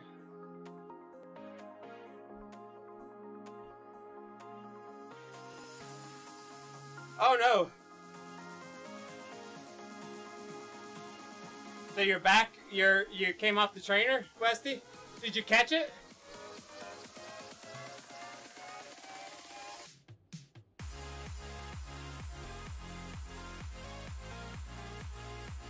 Yeah, I did that on the time trial bike one day. I didn't have the skewer tight for whatever reason, and it's got the horizontal dropouts. I slid forward enough for it to drop. Woo! I somehow unclipped and got a foot before I hit the ground. I don't know how. I think it would have broke my bike.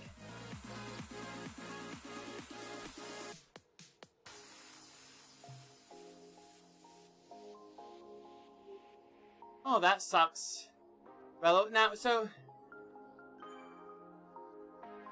Is it a fairly new bike, and did they put the cockpit and stuff on it? Like,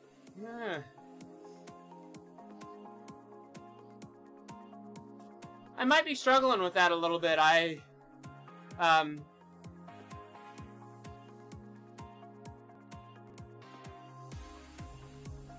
Okay. Did they do the cockpit work? Okay, yeah, so... Yeah, they're not gonna eat it then if, maybe if you went to the shop that did the cockpit upgrade, they might cut you a break. Because they were the last ones to set it up. But I don't know. If they were the last ones to set it up and it's a setup problem, you may not want them working on it either. That sucks, man.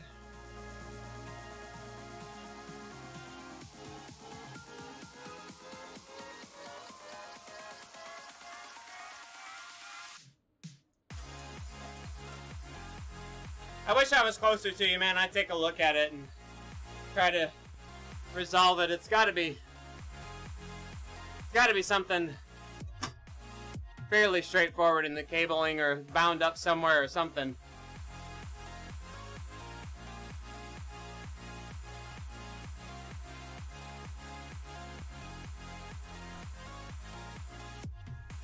Time to go one by.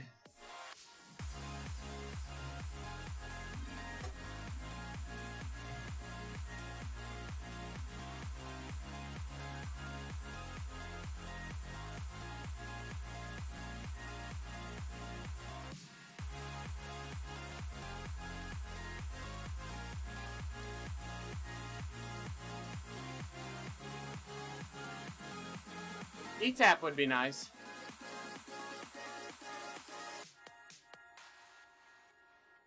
Yeah, a new bike for you. I agree, Boomshine. Like, man, I don't care what the cockpit setup is. They ought to be able to at least get to the bottom of it fairly quickly. I mean, at some point it's either bound up in the cabling or it's bound up in the derailleur itself or in the shifter. And isolating and identifying those 3 points should be pretty straightforward.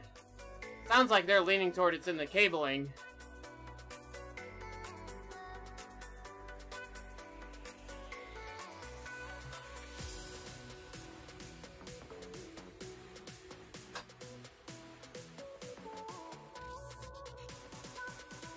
Yeah, I believe it's not simple. I mean, my time trial cockpit's not fun, but now that I know how to do it, it's not that hard. It's just a pain in the ass. You know, it just takes a little bit of patience. And I'm sure that's part of it. Is some of the mechanics just don't want to mess with it, so they charge extra money because they don't want to mess with it.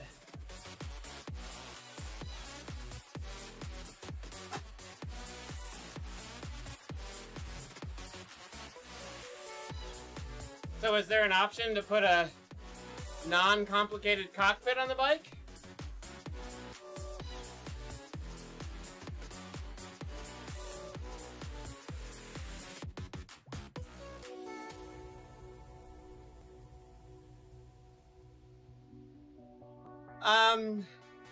Weevil's road pedals, the mountain bike pedals, once you're clipped in, they do feel a little different.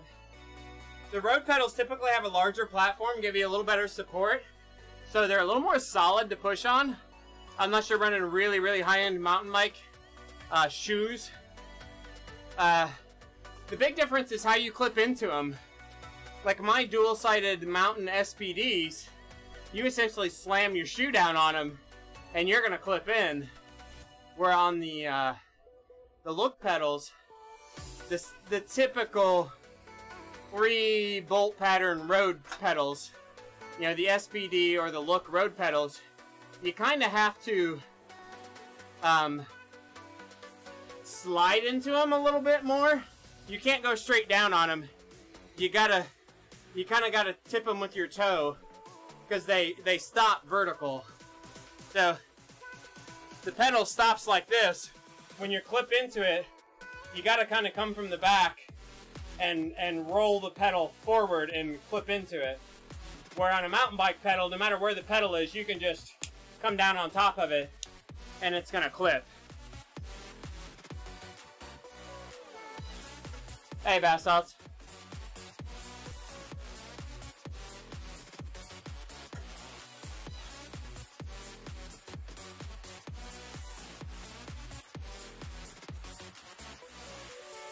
The more you use the Look pedals, the more you dislike them. The Look is really all I've used on the road bike. And SPDs is really all I've used on the mountain bike stuff. And the cross bike, so I've had no major issues. Your right pedal got the edge of the metal plate that sticks out chipped. I'm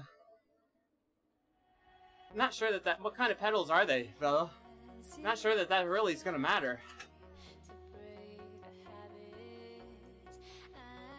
I got some pretty roughed up looking pedals and cleats that work pretty good still.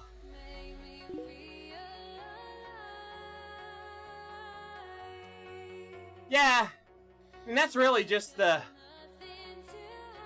just like the flat pad that it goes onto. That's not the clipping mechanism or anything. So if there's a chunk missing out of it, I don't think that's a big deal. It might visually not look good, but I don't think it's going to impact any of how the pedal works at all.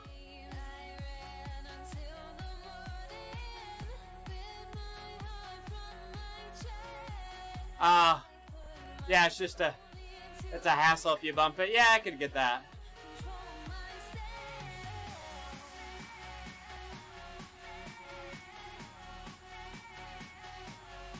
Vector 3s are a good pedal.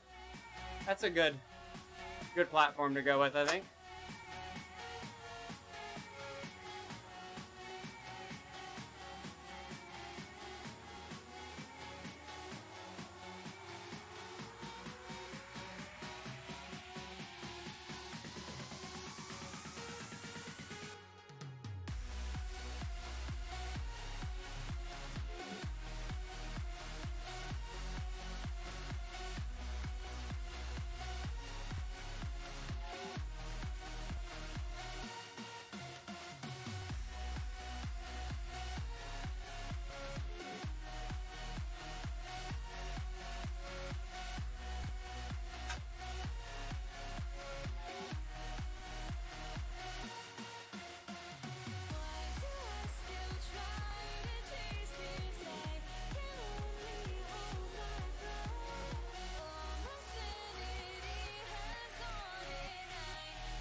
I went insane, trying to forget, but I hate myself now that I still want it. Need to look at what my Garmin challenge is for the week. Am I meeting my mileage goals? Must be out of my mind. Would I go chasing after? I had myself to blame. I knew it meant disaster. My house went up in flame. I ran until the morning. Bit my How can you be at 140 watts?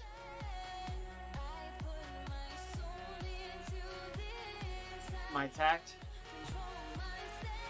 No, I think you're good. I mean, it's all about how much power you're putting down in those RPMs too. Like, I mean, I can shift and get really light power and bring my RPMs up, but there's hardly any pressure on the pedals. And I can also go like really low on RPMs here and go really high power. The RPMs and power aren't necessarily directly correlated to one another. I typically hold a higher RPM if I hold higher power up to a point.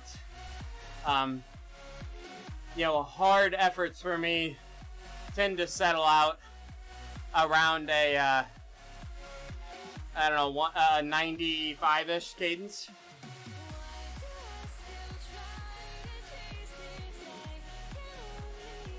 Oh, nice job, Weebles. And that just confirms to me it probably wasn't worth going back and doing a lot more of it, right?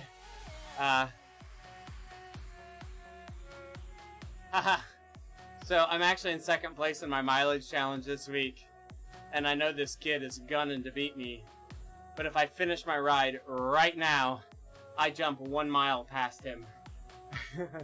He's gonna be mad.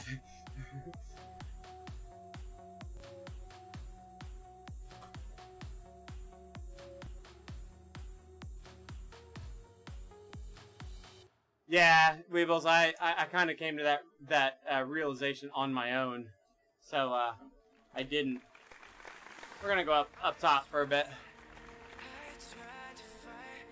IndyCon, thanks for the follow, I appreciate it. Guys, I continue to get more and more follows, more and more subs. I really appreciate the support of the channel. I do this for fun. I do this to interact and try to give back some. So I really appreciate it, guys. The way the subs work in Twitch, actually I have to have quite a bit more before I can ever actually extract that money, if that makes sense. But basically when I hit that number, it's going to be enough, I think, for me to buy an Elgato Stream Deck. So that's kind of what I'm shooting for, is maybe over this winter we can get enough sub money build up to get us a Stream Deck.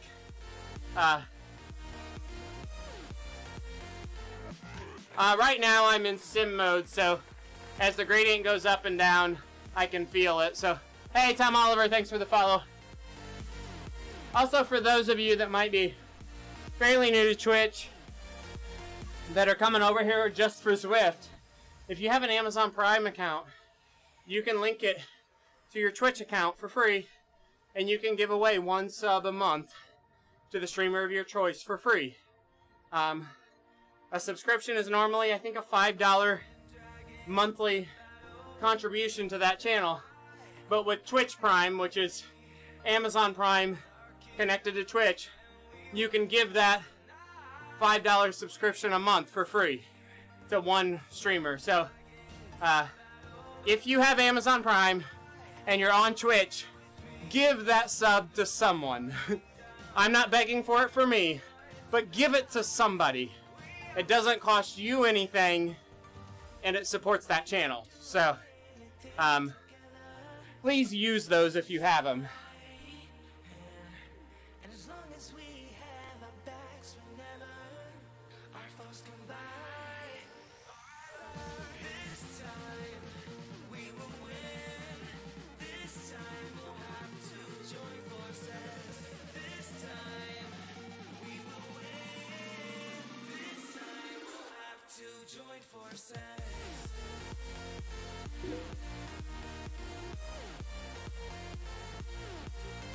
Yes, good point, Hindi, yes. Prime sub is not auto-renewing, so every month when your Prime sub expires to a channel, you have to re-gift it or resubscribe. You have to click the button every 30 days to give away that Prime sub. So, you know, make sure you're kind of paying attention to that. You can choose to give to different ones every month, whatever you want to do.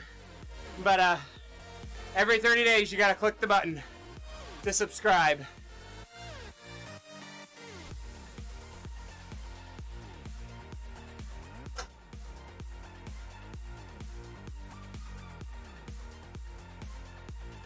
Hindi, what kind of trainer you got coming? That's awesome. I'm glad to hear we got another newbie coming in. Just getting started. I love to hear that because a lot of us have been here for so long and we're so ingrained into it. We forget that a lot of times people like you are just coming out here to learn the simple things, right? Thanks for the sub. Hindi, that is awesome. Tom Oliver started 2 days ago. Gosh, guys, that is awesome. Dorito. Okay, Dorito's a good one. I know a lot of people that have those.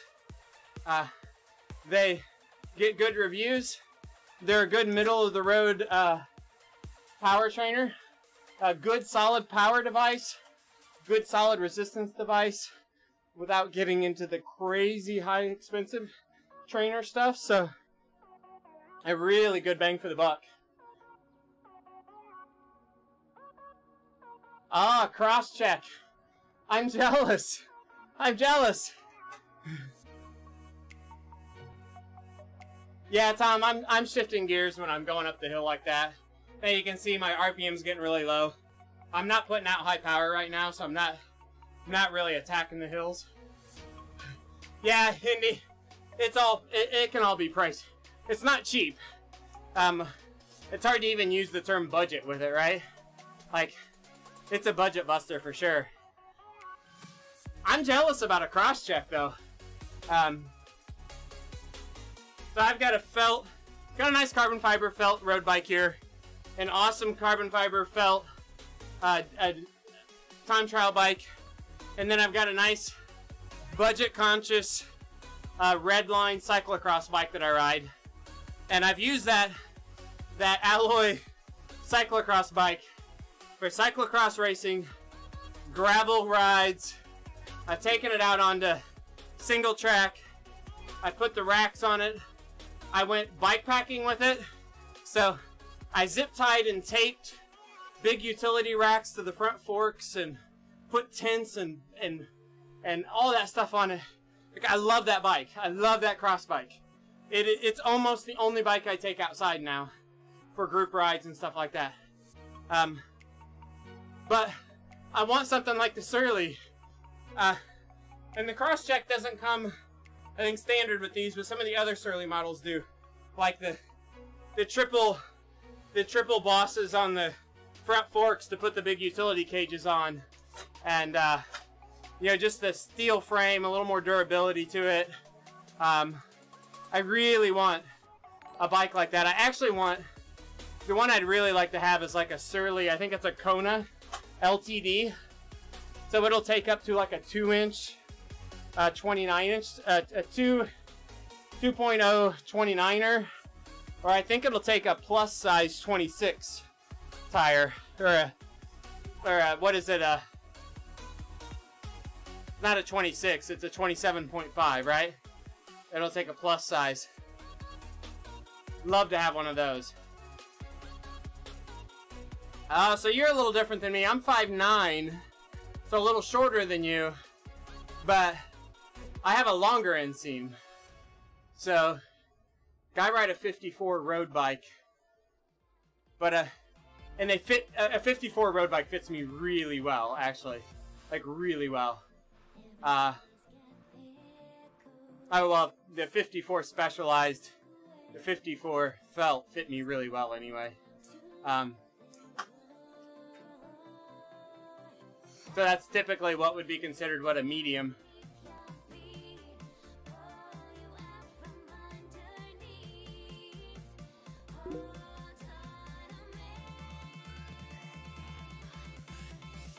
So you got to take 10 days away just before competition starts.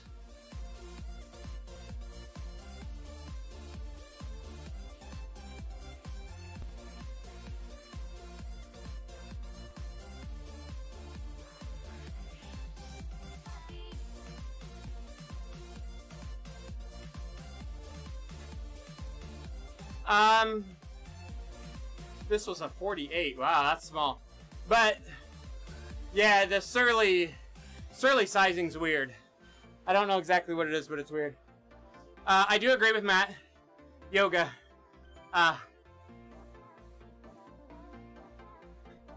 Yeah, Westy's hitting the nail on the head there with the Surly size weird. I do know that.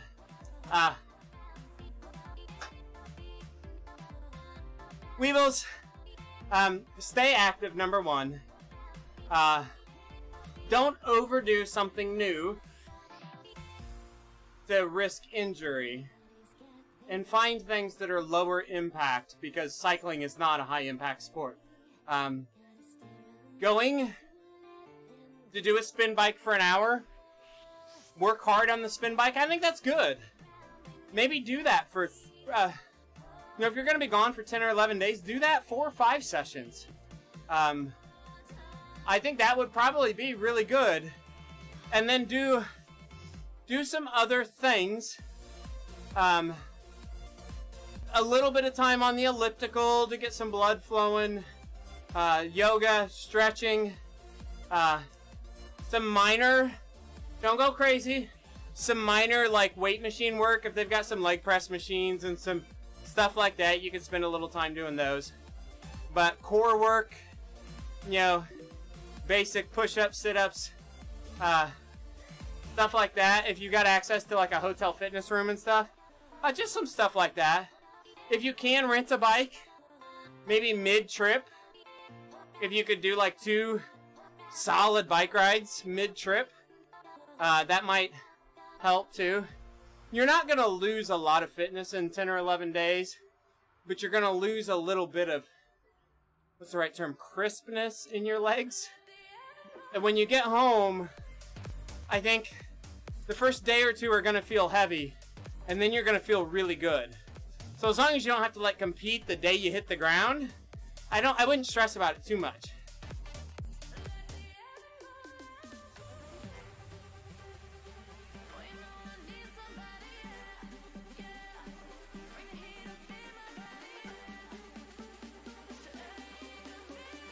$50% off. I would go buy a Crosscheck right now at 50% off retail, I think. I would march out right now and go buy it. It's such a versatile bike.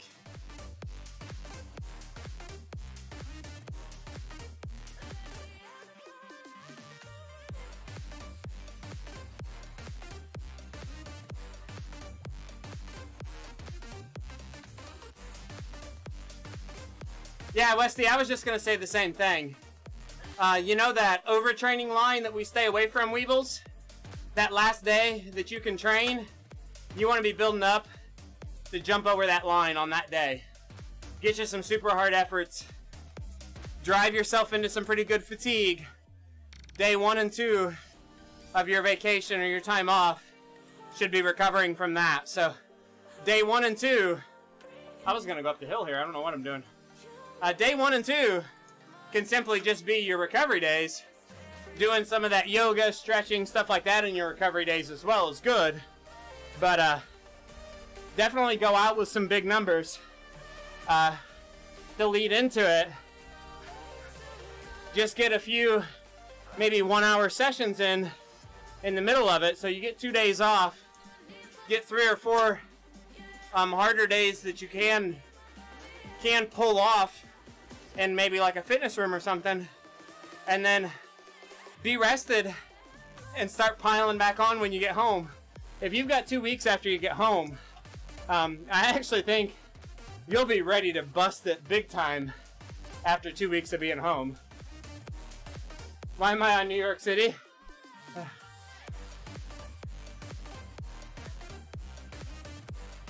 I'm on New York Bath Salts. We started the ride with some TT testing.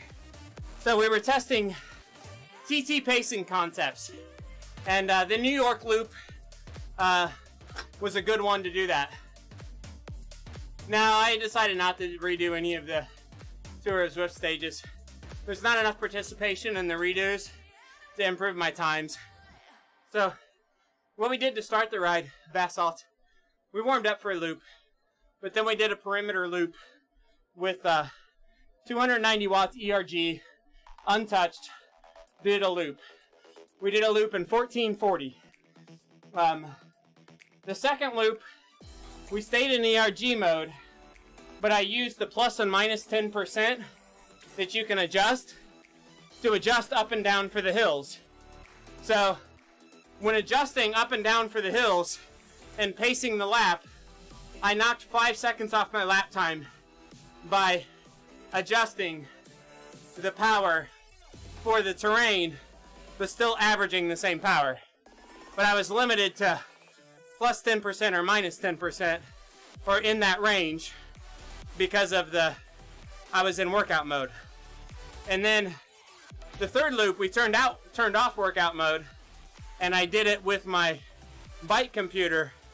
I paced the third loop to the same numbers, so I averaged actually a watt under my first lap average, doing a loop completely with my control of the power, so I could push a little harder on the hills, rest a little more on the downhills, and we ended up with almost 10 seconds knocked off a lap time with the same average power. So we're illustrating in a time trial, if you don't have more power to give, you may be able to execute a race better to improve your time. So, knowing when to turn it up a little bit, when to back off a little bit, can make a difference. So we were doing this 14.5-minute laps. We knocked 10 seconds off of pacing. So in a 40K, that's over 30 seconds. So that's a significant savings in an outdoor time trial.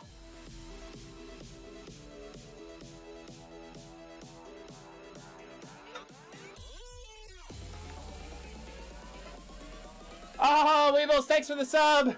Peak Man, thanks for the sub. You guys are awesome. I really, really, really appreciate it.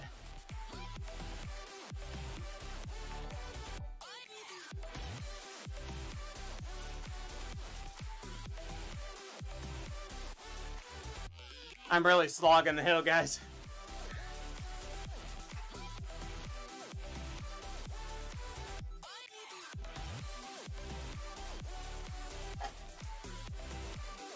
Yeah, you guys in these subs are really super awesome. I really appreciate it.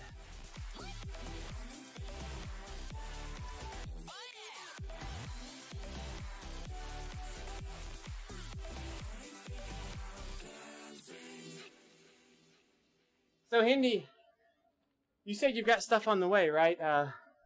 Tom Oliver just got the Dorito, or Directo. We call it Dorito. What did you order, Hindi? We know you've got the cross-check, right? Awesome bike. I've got bike envy. Am I gonna have trainer envy too? I don't think I'll have trainer envy, because honestly, I don't think there's a trainer out there I'd rather have.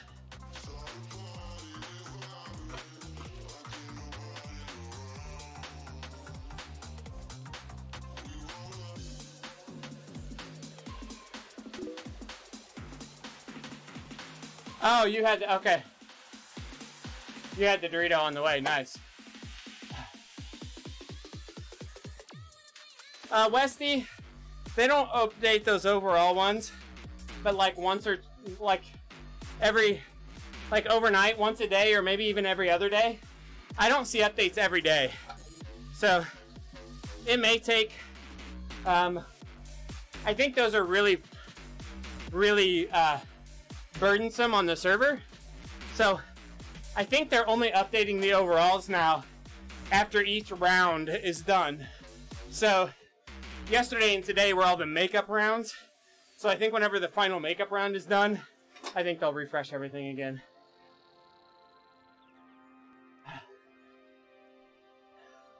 Because like I've been doing the first day of the rides. Early on, Zwift Power was updating regularly, but they kept crashing the server. So round 8 and round 9 for me didn't update until after the complete round 8 was done for everybody. So I think they're only doing the overall updates like every 48 hours, like at the end of the round.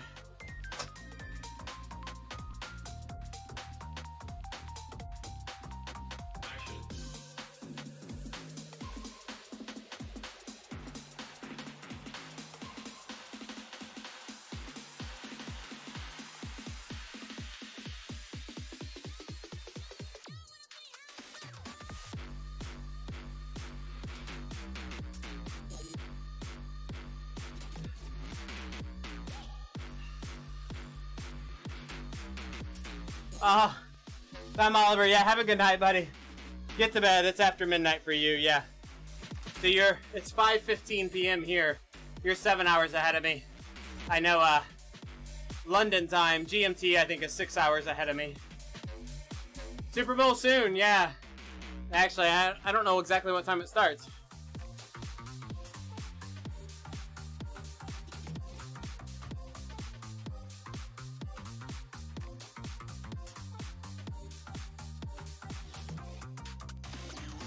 I don't even know what channel it's on.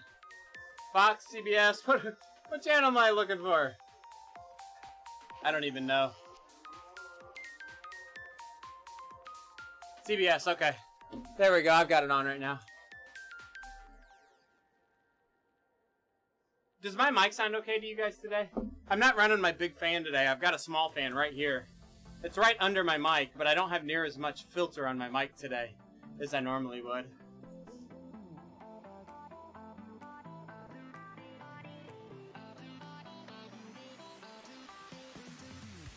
Biggest thing is it shouldn't sound worse. If anything, it sounds better. Okay. Sounds normal. That's good. I hope normal is sufficient. There's a few times where my mic gets a little funky. That might be another thing I look to update sometime soon. Is maybe get to a more sophisticated, what do they call them, like a shotgun mic.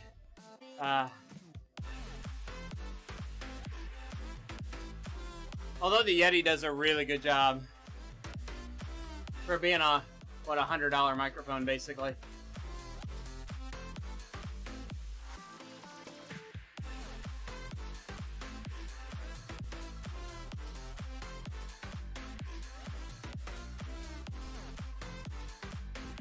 So we got Kiss Super League this week.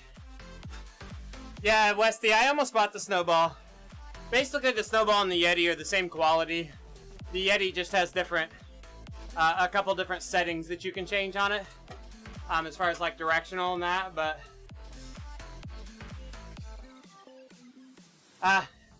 you can get some sophisticated ones, Hindi, yeah.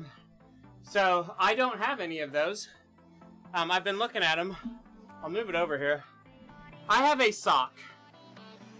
I have an old sock that I've cut the toe off of and put over the mic.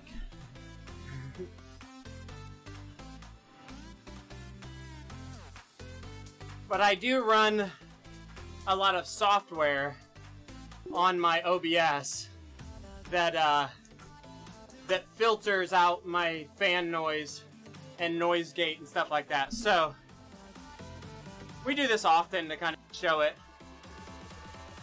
So I'm going to first turn off my noise gate.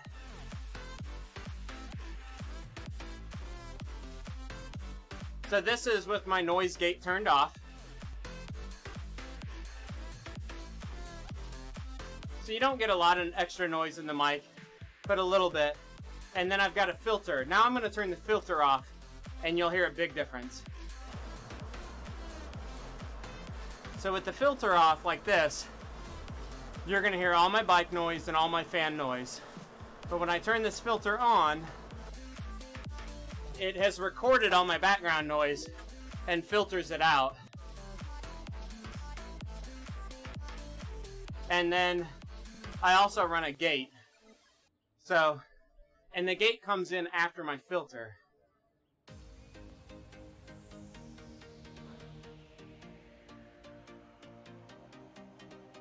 I actually just re-recorded my filter because I hadn't done that today.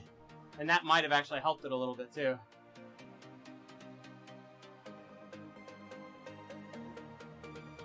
What are you using for a filter, Westy? Are you using those RIA plugs like I use? Or are you using like a noise suppression within OBS? I don't use any of the OBS functions themselves other than the compressor.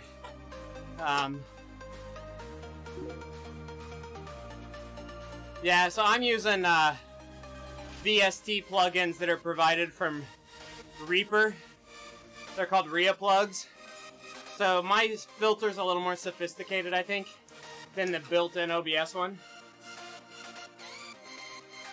The main OBS function that I use is I do have a compression filter on my music, but the compression on my music compresses the music based on my mic volume. So the more my mic is picking up, the more it turns down my music. So my music gets louder when my mic's off, but when my mic's on, my music gets quieter. So that's the only OBS function that I really use for sound filtering.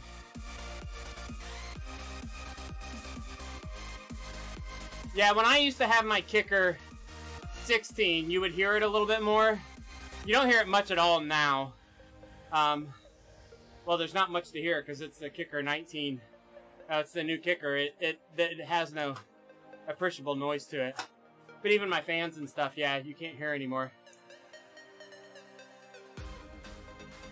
Now, the advantage to the new kicker for me, though, was because the kicker's not as loud now, the filter is not filtering near as much, my voice sounds a lot better. With the old kicker, my voice sounded really weird sometimes because it was trying to drown out that crazy kicker noise.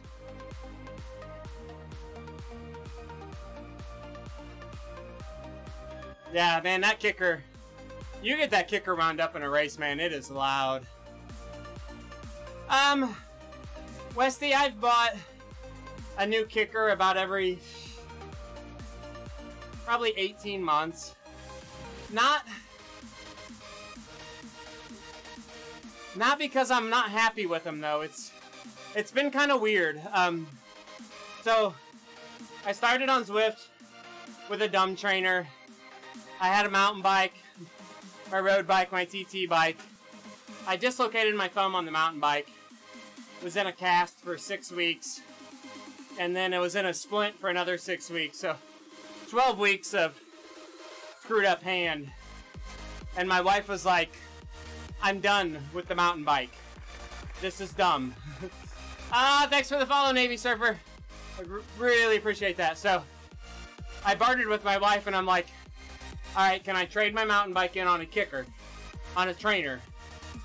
She's like, wait, like, we're getting rid of a expensive bike to get a trainer? Like, I'm like, hey, you said no more woods, so at least let me use the bike to fund this purchase. So, I got my first kicker, basically trading in my mountain bike, or selling my mountain bike out on the used market and buying the first kicker. And then, the second kicker was a little different. Through a group that I was affiliated with, they were able to get a really good bargain on kickers. So I had an opportunity after about 18 months. I had 15,000 or more miles on my first model kicker, and they had come out with the newer models that were a little bit quieter, had the new power models in them and stuff. And I could and really what got me into it is my parents were looking at buying a smart trainer, and the local bike shop had them convinced to buy like a Vortex because they didn't want to spend a lot of money. They were going to end up buying like a $300 Vortex. And I was like, So, this opportunity came to me to buy a cheap kicker, new. So, I sold my old kicker to my parents for the cost of a Vortex because I didn't want them to buy that. And that funded about half of the cost of my new kicker, because I was getting a smoking deal on it. So I bought the new kicker then. It was great. And then my stream's been building. My wife was getting aggravated with the noise of the kicker. But I wasn't going to pay for a Neo. I didn't like the feel of a Neo. So around Christmas time, or I guess it was Thanksgiving, Clever Training had the 20% off deal. 20% off a single item. I could get a Kicker 18 for $900 shipped, or $930 shipped. And I had a good local friend that was looking for a trainer, so I basically upgraded for about $500 out of pocket to the next trainer. And again, my previous kicker had 15,000 miles on it, so like paying basically $500 every year and a half for a kicker upgrade. I mean, I'm putting a ton of miles on them. So the big upgrade here is I am now climb compatible. You know, it's quiet, which is huge, right? It does feel a little bit better. Not a huge difference in feel, but it feels a little bit better with the bigger flywheel. But so that's been kind of like my trainer upgrade story. It's not like I've been on this set schedule that like I have to get new trainer all the time. I've been happy with my kickers. Both of my kickers, previous kickers, are still being used on a regular basis to the people I sold them to with no problems. What maintenance do I do? That's a good question. So, I haven't really done any to this one yet, but my previous ones, about every 6-8 weeks, which for me is every, I don't know, probably 1,000 to 1,500 miles. Just cleaning them, wiping them off, simple things. But taking the nut off the end of the free hub and taking the free hub off. So if you don't even have to take the cassette off to do this. You can do it with the cassette on. But removing the free hub, inside the free hub is a couple of bushings and the shaft that comes out. I clean all that stuff up. I clean up all the engagement paws inside the where the free hub engages. You clean the paws off. The important part is cleaning those bushings well inside there on the previous kickers. I don't know about the new one. I haven't had it apart yet. But those bushings wear, and if you don't regularly lube those bushings, they've got a problem wearing enough that it turns into like a fixie, right? So cleaning all that stuff up good, yeah. And then I just reapply some Park Tools grease to the shaft, to the bushings.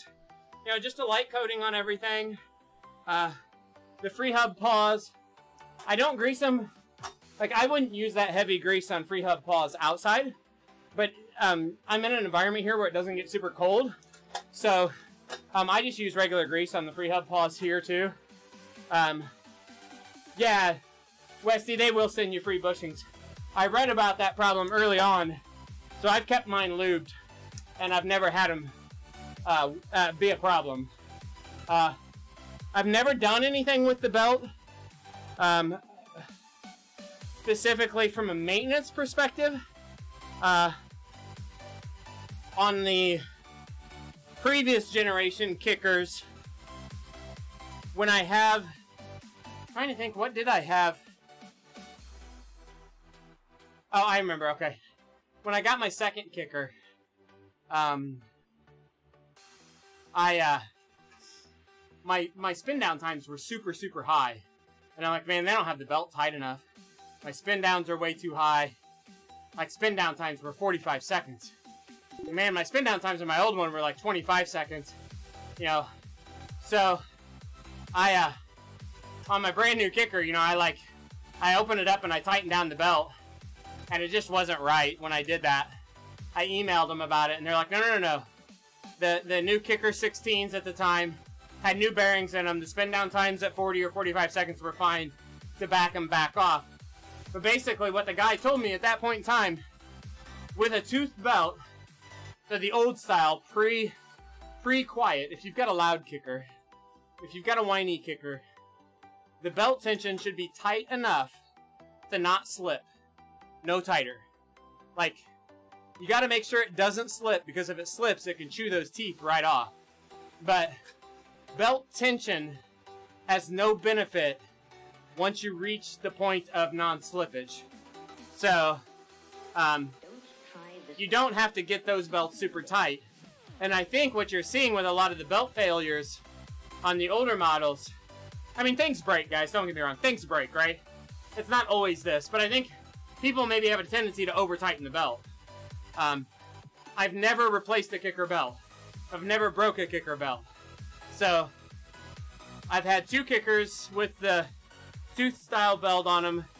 They've both got over 15,000 miles on them.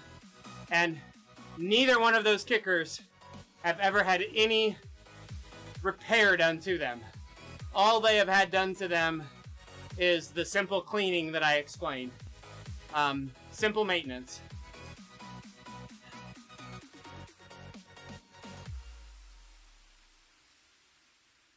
Yeah, Westy, that's in the ballpark of mine. Cold, mine will be under 20 seconds. Warm, it'll be 22, 23 seconds on my Kicker 18. You know which model? You've got an older one, right? A louder one. But do you know roughly what vintage it is? Is it climb compatible?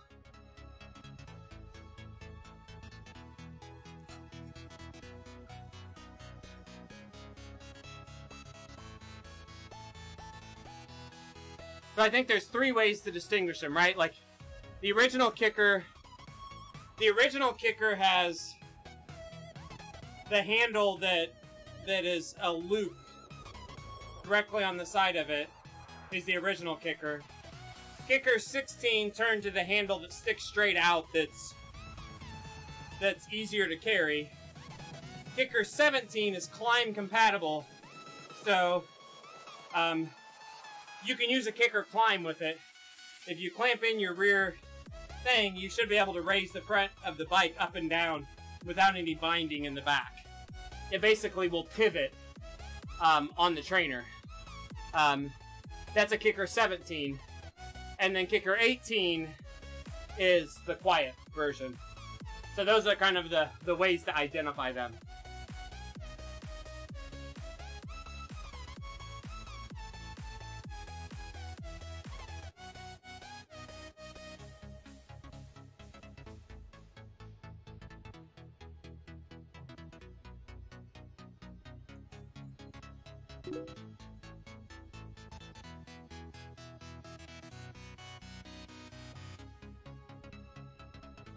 Probably crash it.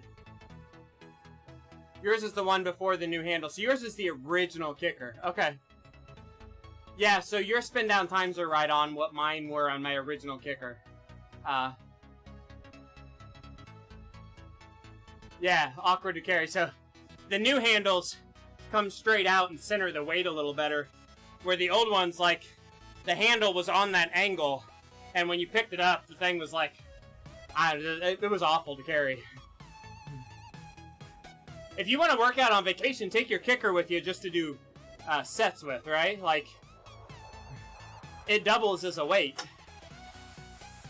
So that's the original kicker, Westy. So, yeah, your spin down times and your numbers there look good.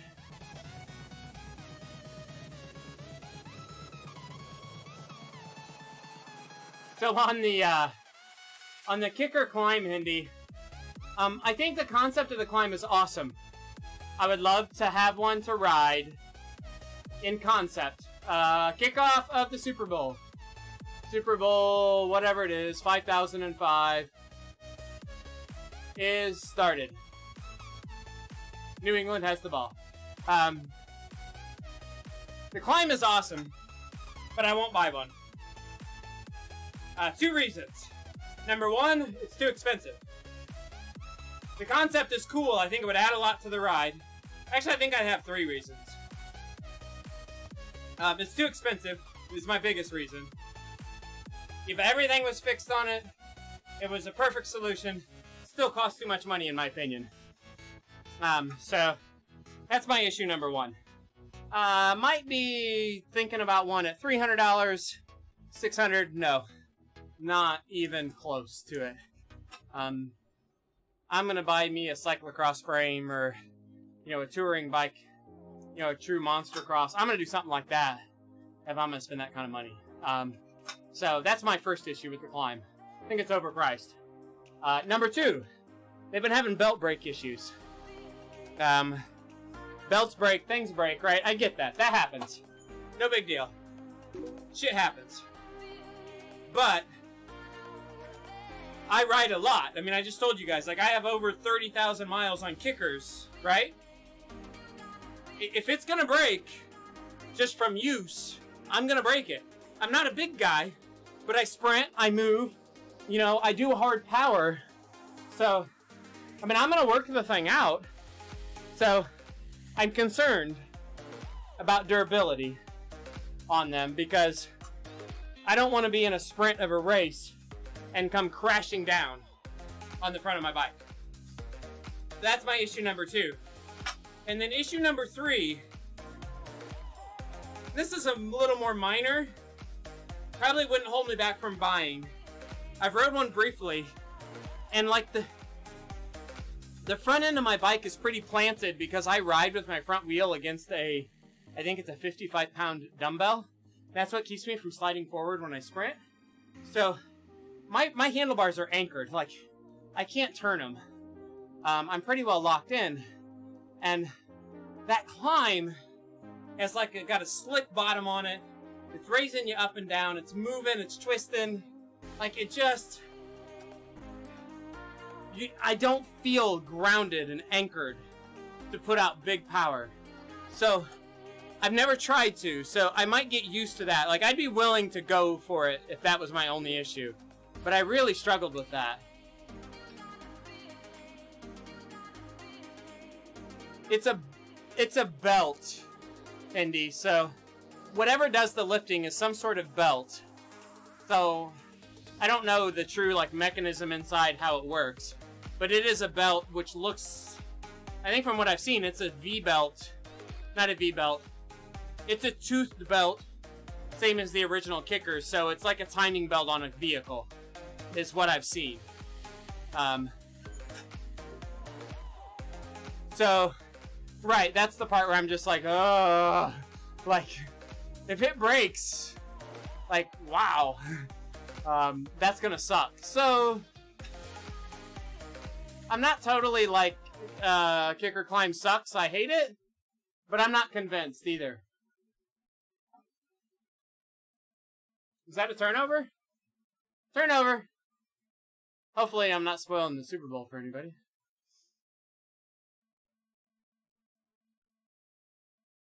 Interception? Oh, that's tough. Yeah. Tipped the ball. He tried to save it. So that's kind of my thing on the Climb. So I think I like the idea of it, and I think, am I able to show you? Yeah! Yeah, I'm pretty much done here anyway. Let me click over 52 miles here. And, I need to find my second camera. And I can kind of pan around the room and give you guys an idea of how I've got everything set up here. For sure. Ignore the mess. I don't think I have any underwear laying around that I might accidentally show you.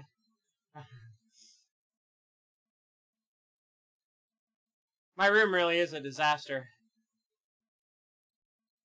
So we got 52 miles. Let me see if I can find my, let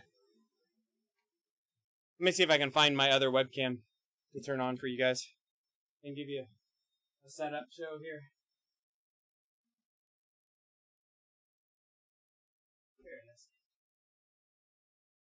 Okay, I found the second camera. So let's get this saved, and we'll give you guys an idea what the room looks like.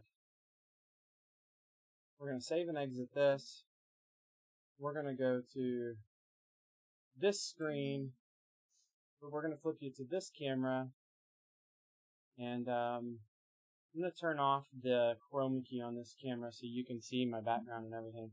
So this is my side camera.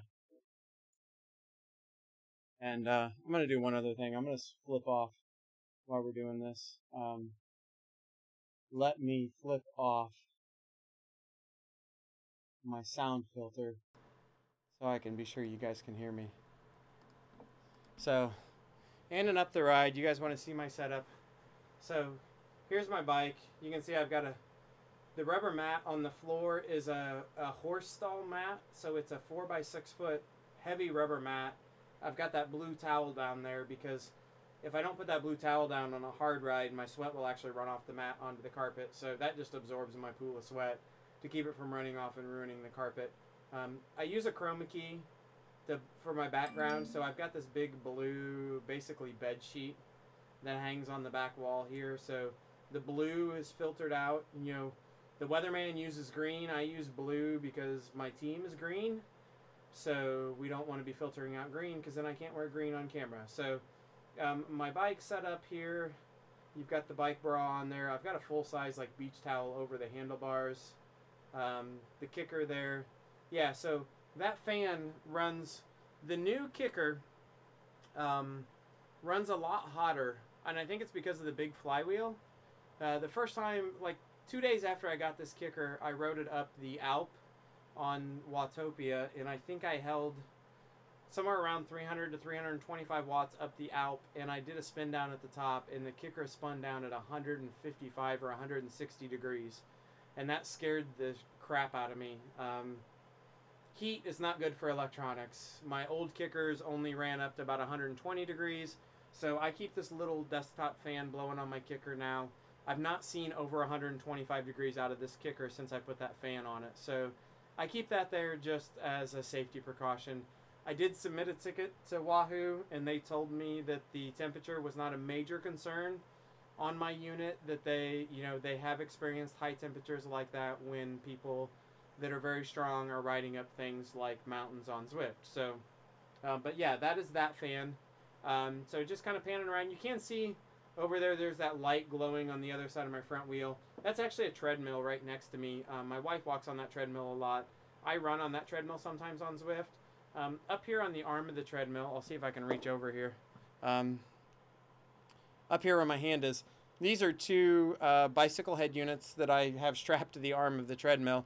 This is where a lot of times when we're talking, where I'm looking at average power on the two different power sources. So the blue Garmin is recording the kicker, the Element Bolt is recording the pedals, and I always have a comparison of my two power sources right here next to me.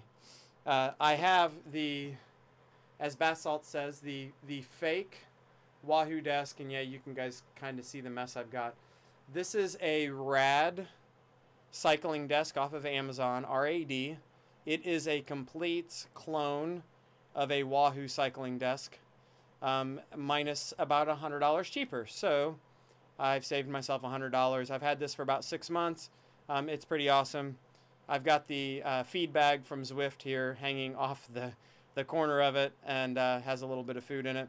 You can see there is my trick for my front wheel, and you guys can kind of see the mess of my room here. Television remote that fell on the floor. This is my front wheel block. This is what keeps me from moving forward in a sprint. No matter how hard I sprint, that weight will not move. Basically, as my bike moves forward, it pushes down on that weight, and the weight's heavy enough at like 55 pounds. That keeps me from moving forward in a sprint. So if anybody needs to anchor themselves moving forward on a bike indoors, this actually works really, really well. This was a tip I got from the CVR guys, CVR World Cup.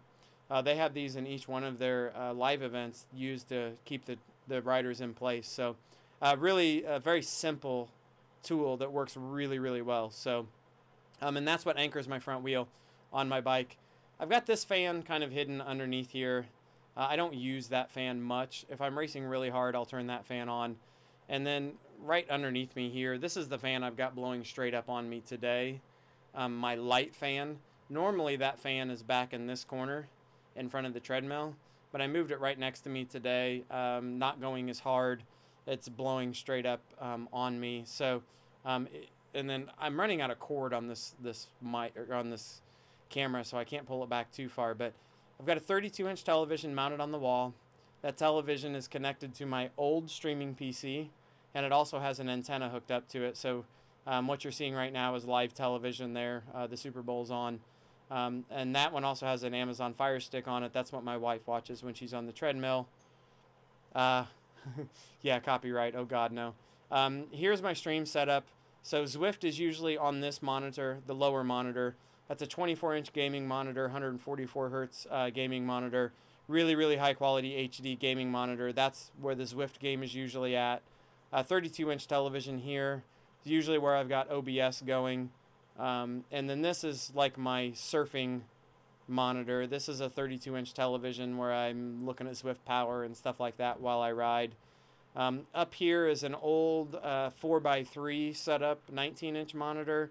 That's usually where I'm looking at audio things. Voicemeeter Banana is usually stationed up there, and sometimes my audio, like today, it's VLC is running my audio, and that's up on that one. So my main PC has the 4 monitors hooked up to it, and then my secondary PC has that other monitor up top there.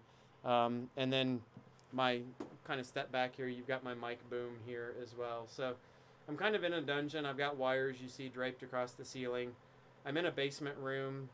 My main utility room is right on the other side of this wall. So all of my wiring to keep things from being wireless is just coming across the drop ceiling here, and I just kind of dangle it across the room. I've got weird lights hanging and all that stuff. So, and then over here a little bit further, you can see I've got 2 more monitors. This is where I work. So this is my work computer and my work monitors.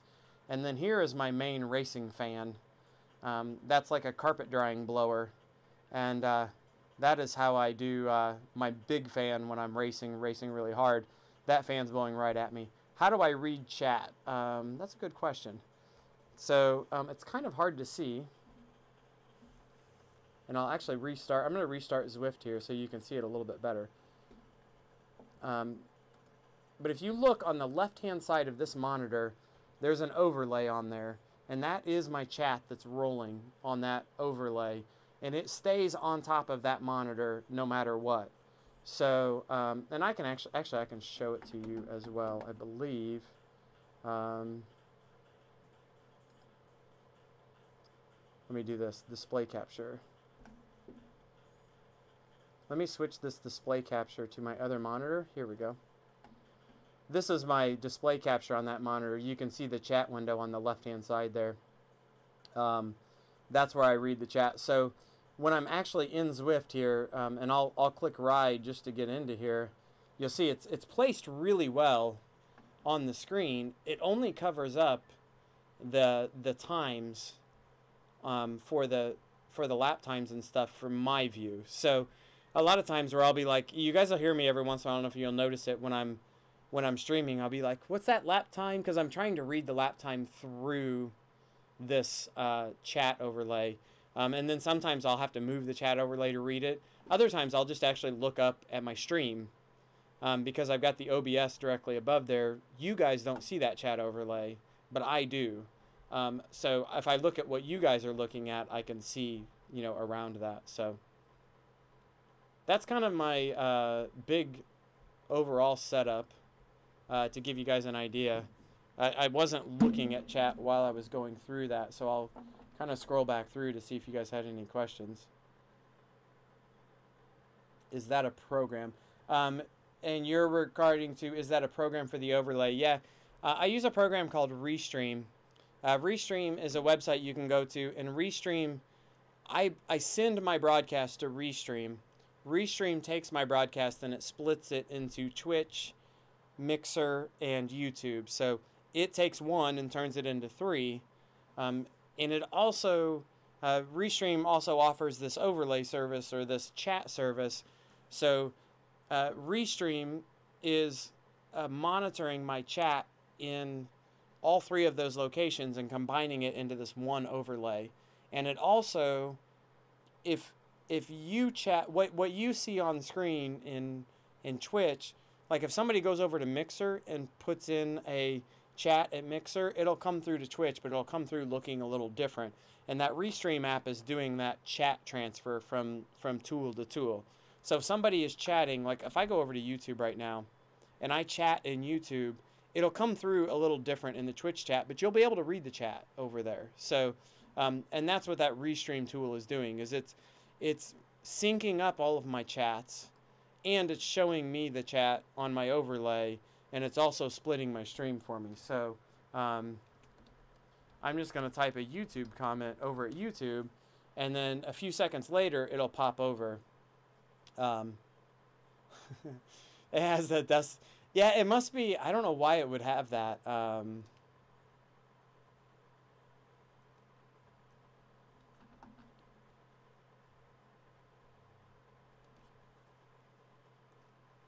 So I typed a chat over at, I'm trying to see if it's coming through, over at YouTube. I don't know if it's going to come through or not. Oh, you know what? I don't think it does come through. I actually have a chat filter on that my own chats don't get relayed. But I can also chat directly from that window as well. So, yeah, you guys and your Canadian stuff struggle with some of that stuff, Hindi. That's too bad. A lot of people have been asking about this desk, and I kind of struggle with it. I like Wahoo. They've got great stuff. I like their trainers. Their desk is an awesome desk because I've got a carbon copy of it, and I love it. I know that this company completely copied their thing, but in the end, it's free trade, right? This company was able to produce it and sell it for cheaper, unless Wahoo's able to shut them down with some sort of copyright infringement or something like that. I'm not going to buy the Wahoo desk just because it's a Wahoo desk. I feel bad maybe that another company copied it, but if another company's able to copy it, successfully sell it at $100 cheaper, and they're not violating any laws, like, that's what free trade is about, right? So, sorry Wahoo that they're able to do that, but I'm not too broken up about that. You kind of have mixed feelings on that. Some people are just like loyal. It's their thing. This is a knockoff. It is a knockoff, but I won't call it a cheap knockoff. It's built well. It's sturdy. I've had it for over 6 months. So I think that's about it for today, guys. It's been a fun ride. I would support Wahoo at that price over the secondary company probably, because I can promise you that Wahoo has excellent support. But in the end, it'd be tough to pay that much money for this desk, Kendi. How close are you to the U.S. border? Make a friend, right? Drive across, get it, and drive back. I'm not sure. No, I'm sure it's not that simple, but good night. That's a lot of money.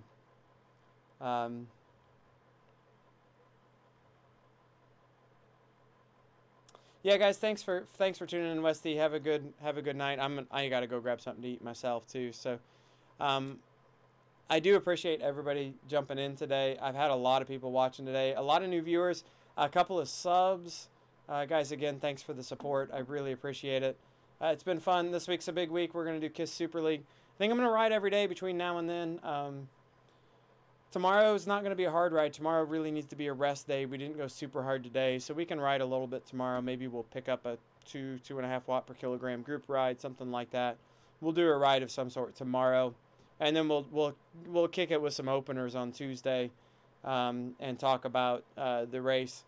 Kiss Super League race is going to be, I think it's 3 or 4 laps of Watopia flat, basalts, flat forward. So, your pretty standard Ocean Road through to the Essies to start finish on the Watopia course. We will have mid-race sprint point like we did last week. So they'll be sprinting at the green banner for a weekly sprint prize, and then going for the win. So not the most exciting course, but I think with the sprints leading into the Essies could get interesting with the pros. How hard can you sprint and still be prepared to get over the climb into the Essies?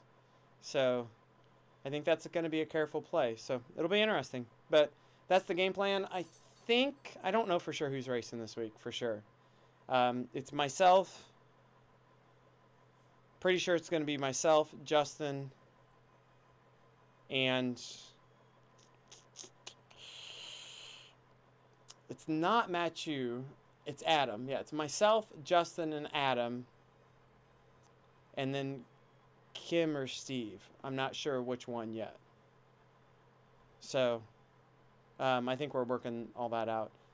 Really, what it comes down to for sure is it's Tim and Matthew and Lionel are not racing. The other 4 will be from those 5. I'm for sure in, and I think Adam's for sure in. The other 2 spots are going to be between Justin, Kim, and Steve somewhere once they work a few things out. So trying to figure that part out. But I think it's for sure me and Adam. For sure not Tim, Matthew, or Lionel. And then it's kind of up in the air between Steve, Kim, and Justin per Ficati right now. So that's the game plan for Wednesday. We'll see as we build toward that. Hey, before I go, yeah, sure, what's up, man?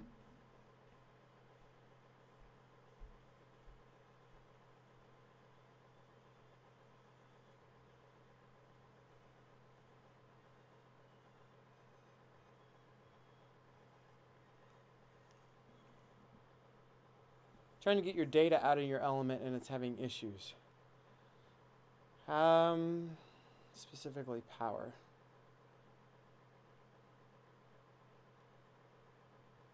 So how do you get your data out of your element? I mean, typically my Wahoo element, I don't ever really download data from it directly. I usually do it through the mobile app. So it connects to my phone.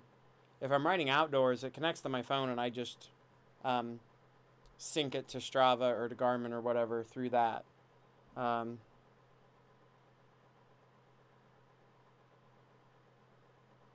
when you export it to a fit file, it's just gone. That's interesting because, like, what I do with the setup I've got here is I will open up the ride in the Wahoo app on my phone, and I will click, the upload button on the ride, and I'll email it to myself, right? And then in my email, in my inbox, then I have an email with an attached fit file, and I have power in that fit file.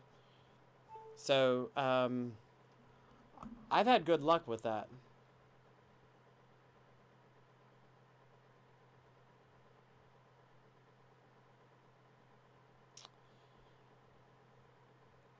How are you transferring the fit file off of the element? Are you doing it through the email like I'm saying, or are you plugging the element into the computer and uploading it that way? I'm not sure. I don't have any problems with it both ways. And what's your power meter? That's odd. Strava allows you to save your ride as well, one thing, stop, back up. You're saying a GPX. A GPX file doesn't contain power. So if you save it as a GPX, it'll strip the power. But if you save it as a fit file, so if in the process you're going through a GPX file, you're going to lose your power numbers. But if you use a TCX or a fit file, it should maintain the power numbers. So yeah, so I think if you want to use it in the Garmin Verb and that, what I would do is I would import it to Garmin, your Verb, either directly as a fit file, see if you can get that to work, or, because I use Garmin Verb software too. Strava has the option to open up a ride and export it as a TCX file. And you might be able to export it as a TCX file from Strava and pull it in that way too. So you might be able to pull it off of Strava. That might be a shot too. So I'd try those things. But yeah, typically that's odd because I've not had any major issues getting the Verb to pull in my fit files and load it up.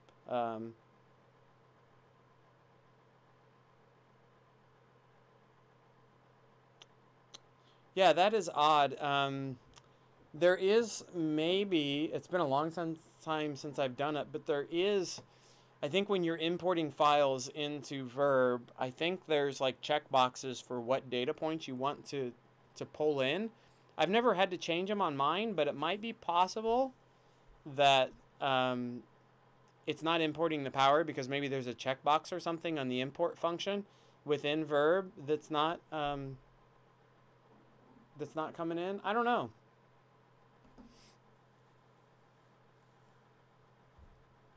That is strange. Try the TCX file and see if that changes anything. Otherwise, yeah, I'm not sure. That one kind of has me stumped. And if you take that fit file and like if you directly upload that fit file to Strava, it still has the power in it on Strava, but it's not coming into Verb. Verb can't load the TCX. Wow, I didn't know that. TCX is the original file format for Garmin before fit file started, so I'm surprised that it won't do a TCX. That is odd. Yeah, you might want to reach out to Garmin. Send a ticket to Garmin. So I would even send a ticket to Garmin like with the fit file attached, and it's like, here's my fit file, and it's not showing the power in the Verb software. Maybe they can help you, because yeah, that one's kind of got me stumped. I'd have to play with that one a little bit. But if you're able to upload that fit file to Strava or Training Peaks or something like that, to Garmin, and see the power in the file, it's got to be something in the Verb software doing it. What I would do, Velo, is you could just delete the ride from Strava and then upload the fit file. Like if you try to upload the fit file to Strava, like from your email, it's going to tell you it's a duplicate and it won't let you upload it. But if you delete the original ride from Strava, upload the fit file to Strava and see if the power is on it. If the power is on it, then the power is coming out of the fit file, okay.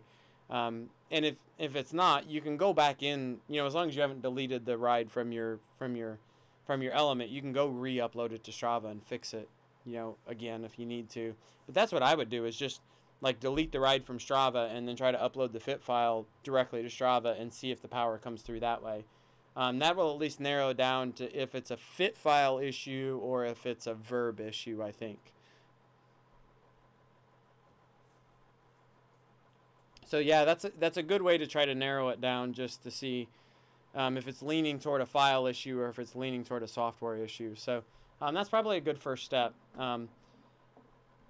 If it's a file issue, I think you want to reach out to Wahoo. So if you do that and you don't get power in Strava, I would reach out to Wahoo for help.